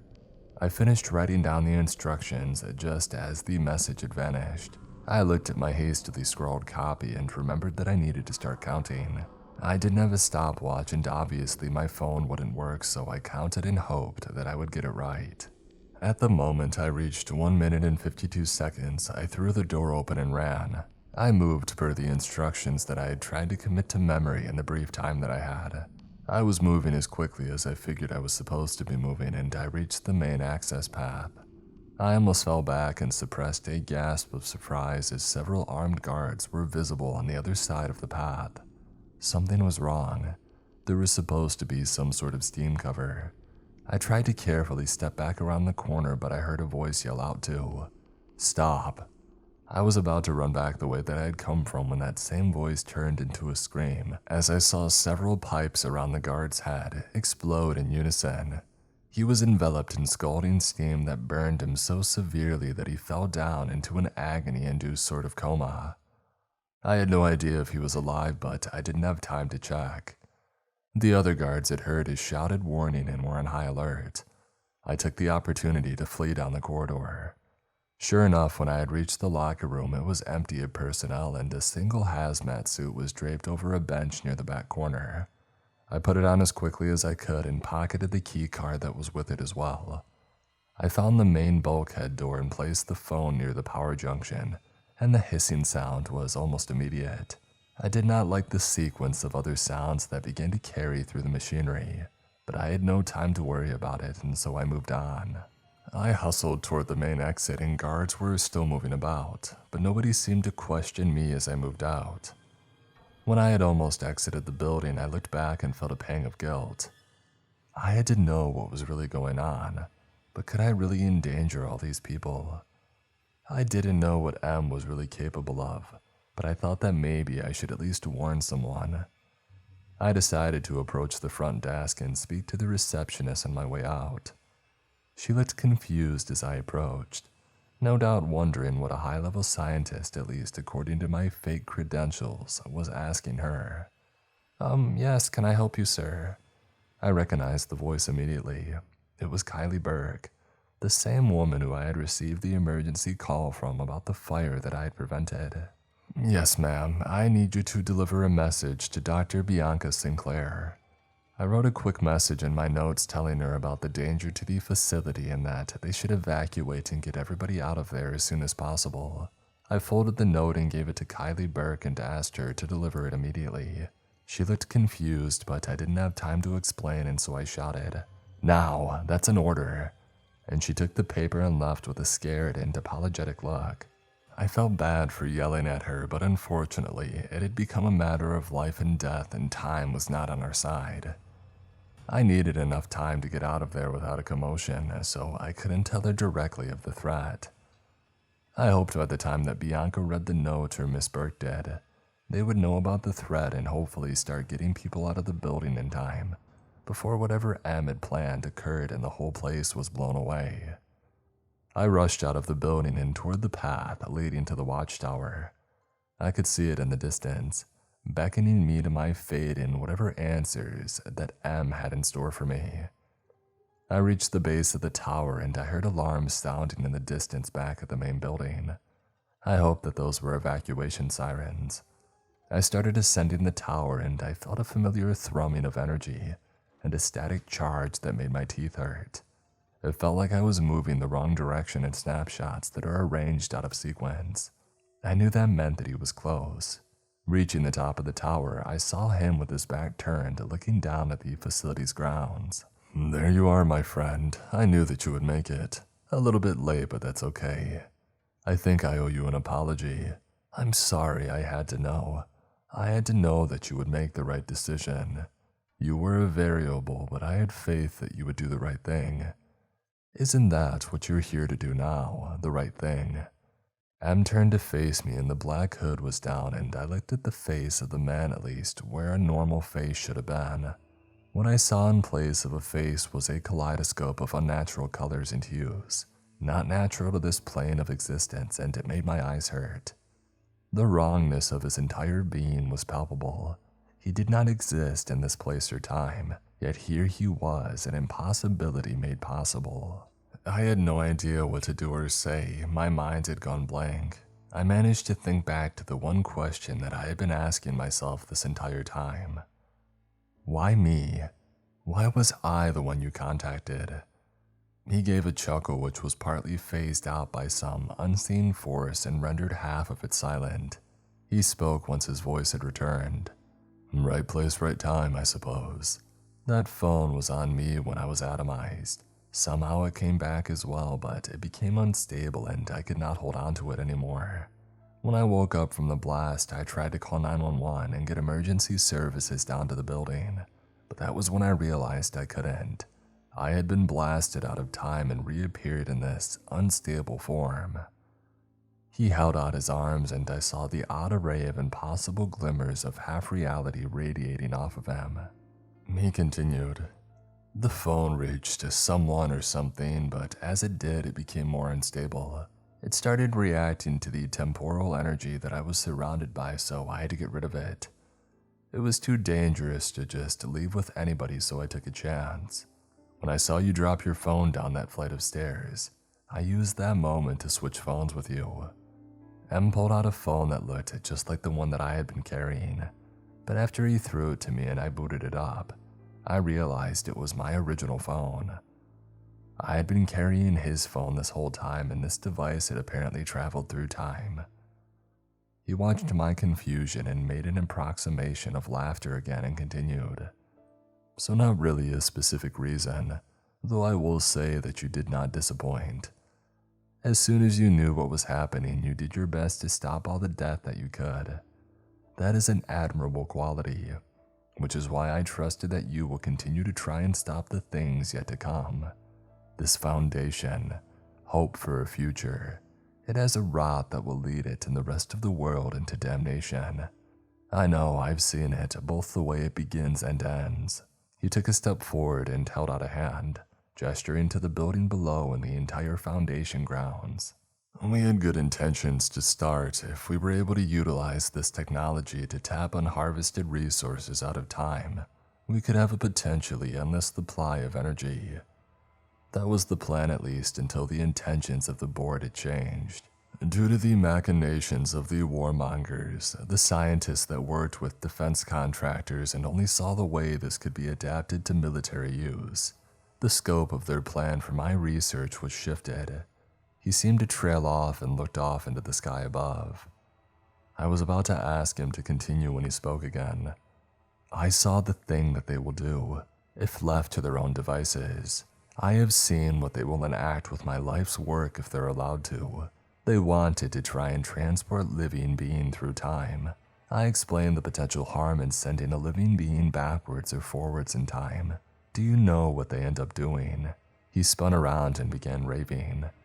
"They recruit children and brainwash them while accelerating their growth rates using the device to make soldiers that could be manipulated from birth and grow so quickly that it would give them another limitless resource besides energy. People. They use this temporal manipulation to create a large army of these child soldiers, among other atrocities. My own son gets taken and forced into the same program. He dies shortly afterward.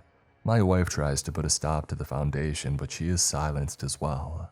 He paused and spat on the ground and looked back at me intently, and the horrible visage grew even worse. "That's not all," M said while watching me recoil at his previous admission.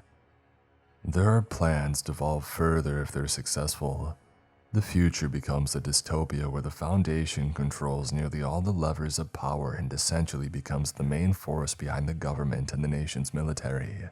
They rule almost unopposed and delve into even more unethical practices. All of this being enabled by their exploitation of my life's work, the temporal transmitter. It is still intact and they will eventually manage to reactivate it, and when that happens..." He trailed off again, clenched his fist, and resumed. "Before that happens, they must be stopped, and the only way to ensure that they are is if the entire rotten tree is felled." His visage took on an eerie quality as he stood there staring intently at me while he declared his homicidal plans. "In a few years, they change the state of the world. In a few decades, their manipulation ends up leaving the world a war-torn and blasted hellscape. They deserve a death far worse than what I'm providing them." I took an involuntary step back at the horrific implications of what he was saying. If that was what the future had in store, we were all in real trouble. I agreed that the device needed to be destroyed, along with his research, but condemning everybody that worked there seemed a step too far. I summoned my courage and stepped forward, asking him, "What do you need from me? Why do you need my help or think that I would help you kill all those people?" He pointed at me and said, "You have a choice. You can decide. I know that in tough decisions you can make a hard call. Well, you have to make the call now. Kill hundreds to save billions. You already set this in motion. When you place the phone on the main power junction, you sent a remote bundle of temporal energy into the device's main generator. When this is triggered, it will annihilate the building and everybody in it. It is all controlled by the phone. I had to abandon the phone because the energy it contains is harmful to me now. Yet it still contains great power beyond receiving messages from out of time. Power that I had to entrust to someone. I needed somebody that I could trust to do the right thing. That someone is you. You have to save us and save the world. All you have to do is dial 911, and boom. A genuine smile spread on his tortured features, and it looked the worst by far. I returned his gaze and asked him, "Why not destroy the device and let the people go? Why do they need to die? You cannot know for certain that everybody who works there is corrupt, or would even be able to do any real damage without the device in your research." Instantly, he snarled and responded, "No, I have seen what they can do and what they will do. Even the most mundane of workers, all of them bow to power and tactically endorse the monstrous regime with their inaction. They all have to die. Now make the choice." I had no idea if my message had been heeded or what was the status on people evacuating the building. I saw a lot of vehicles moving about, but still too many there. I couldn't do this, not now. I shook my head and just said, "No, I can't do it, I won't. Not everybody is guilty of what you say they did or what you say they're going to do. You can't know for certain that given another way they would not do better and be better. I will help you destroy the machine, but I won't kill those people." M's thoughtful regard for my response faded into a dour, scrutinizing look that seemed multiplied by the shimmering distortion around his horrible features. "You're making a mistake. They have to die. Quick and painless now, which only you can afford them.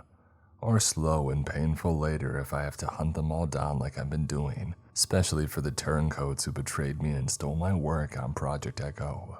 I stood my ground and tried to get him to focus on me, but my plan had failed and he saw through the ruse as he looked out and saw people fleeing from the building. "What did you do?" He screamed at me and the crackling distortion around him intensified. I obliged his question. "I warned them. I am not on their side or yours. They can escape and you can destroy the machine and they can't recreate it. At least not as far as we know. So you don't need to kill them. You can still walk away from this. You don't need to keep killing." I watched his response and tried to tell if I had gotten through, but a moment of thoughtfulness was replaced by a snarl of anger and he lashed out again. "It was Sinclair, wasn't it? I should have killed her when I had the chance, but I thought that she would get hers when the building was annihilated. You don't know her like I do. You can't trust her. She'll kill you as soon as you become inconvenient to her, just like she did to me." I was concerned about what he had said about Bianca, but whatever her story, she and the rest of the people there deserved to live.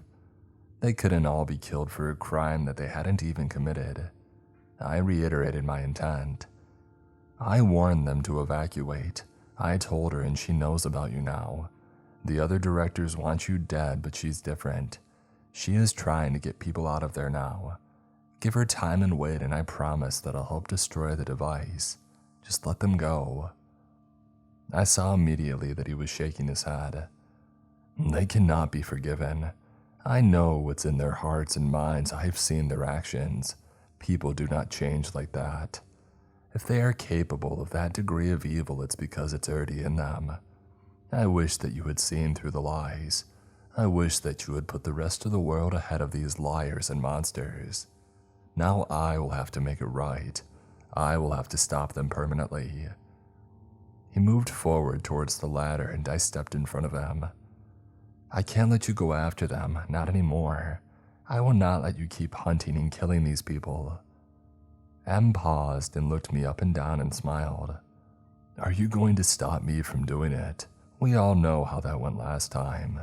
I tried to stand firm, but he was right. Whatever energy was fueling him made him nearly immune to damage, and he had beaten the hell out of me last time. I had to do it though. I had to stop him. I planted my feet and held up my hands. Before I could perceive him moving, M was next to me. He grappled me and twisted around in an effortless motion that allowed him to leverage my weight easily. I was promptly hurled off my feet into a heap on the edge of the tower, nearly falling off the edge. I pulled myself back in the nick of time as a stomp leveled at my head and it crushed into the tower's railing. He began pummeling me into the ground just like before. I knew that he wouldn't hold back. He had no more use for me. He was going to kill me. I had one last chance and I rolled hard to my side as his fist slammed into the area where my head had been. I grabbed the phone from my pocket and gripped it in both hands and punched him with it, and the blow connected. He cried out in pain and surprise. There was an odd distortion of energy upon contact. I considered that maybe the phone did have some strange ability to affect his powers. He struck back and knocked the wind out of me with a punch to the gut. I thought that I heard my ribs breaking. I was running out of options and knew that I might die, so I tried something desperate. I stood up near the edge and held up a hand to taunt him into attacking. He obliged and charged at me, but I held up the phone, dove to the side, and whirled around to catch him unbalanced. I threw the phone at him and he instinctively caught it, and I leapt forward while he was vulnerable and jumped and drop-kicked him straight off the tower. There was a long, torturous, buzzing scream and then a horrible crunch, and when I looked down, I saw that the phone had disrupted his abilities enough for gravity to finish the job. After coming back to life through time and space, Roland Merrick was once again dead. I slowly descended the tower, my body aching with the effort. I saw the ruined form of Merrick on the ground. The phone was on his chest and it had survived the fall somehow. I reverently picked it back up and turned it over in my hands. This thing had saved my life, but I still didn't know the full extent of its bizarre abilities. My reverie was disrupted when I saw a car approaching. Bianca and a group of the Foundation's security disembarked. She walked up slowly and gasped when she saw the ruined form of Merrick on the ground. She gingerly stepped around him and spoke to me with a faint smile on her face. "The building has been evacuated, but it looks like you handled it." I nodded grimly but didn't respond. I was too lost in thought. I got in the car with Bianca and we drove away to a safe location. Bianca and I got out of the car and she asked me about what had happened. I told her everything and she was shocked by the outcome, but seemed happy that I was okay. I asked her what she would do next and she was thoughtful for a moment and told me, "Well, now that Merrick is dead, the Foundation will be more responsible with this technology to ensure this doesn't happen again." My mind wandered back to what he had said about what happens in the future, and I knew there was one more thing that I had to ask her. "What are you going to do with that device? It's clearly not safe and the damage it could do is catastrophic. Maybe we should destroy it." Her smile vanished and she considered her next words and spoke again. "Merrick has created a marvel that can serve us all. With the Foundation's leadership, we can seize the future and give hope to everyone." As I heard the speech, I had finally decided on what I was going to do. I had made my choice. I took the phone out and looked at Bianca and smiled. "Yeah, I heard a story about that once. I think I know the ending. This device, all that seeing the future, getting calls from it, and all this mess, it's too dangerous for people to meddle in." Bianca looked confused and tried to reassure me. "Well, you can trust us. Don't worry, we will not make the same mistakes."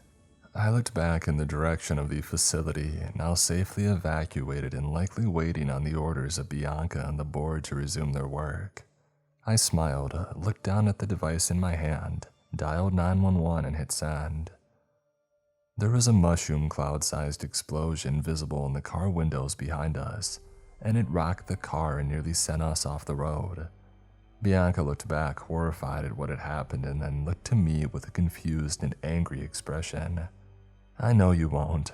No one will ever again. Whatever the intentions, no one should hold that power and no one should know the future." After it was all over, I returned home.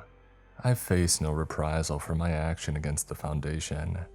Maybe they had disbanded after the incident, or maybe they're still working towards a similar end. I don't know, but at this point, I would rather not know anyway.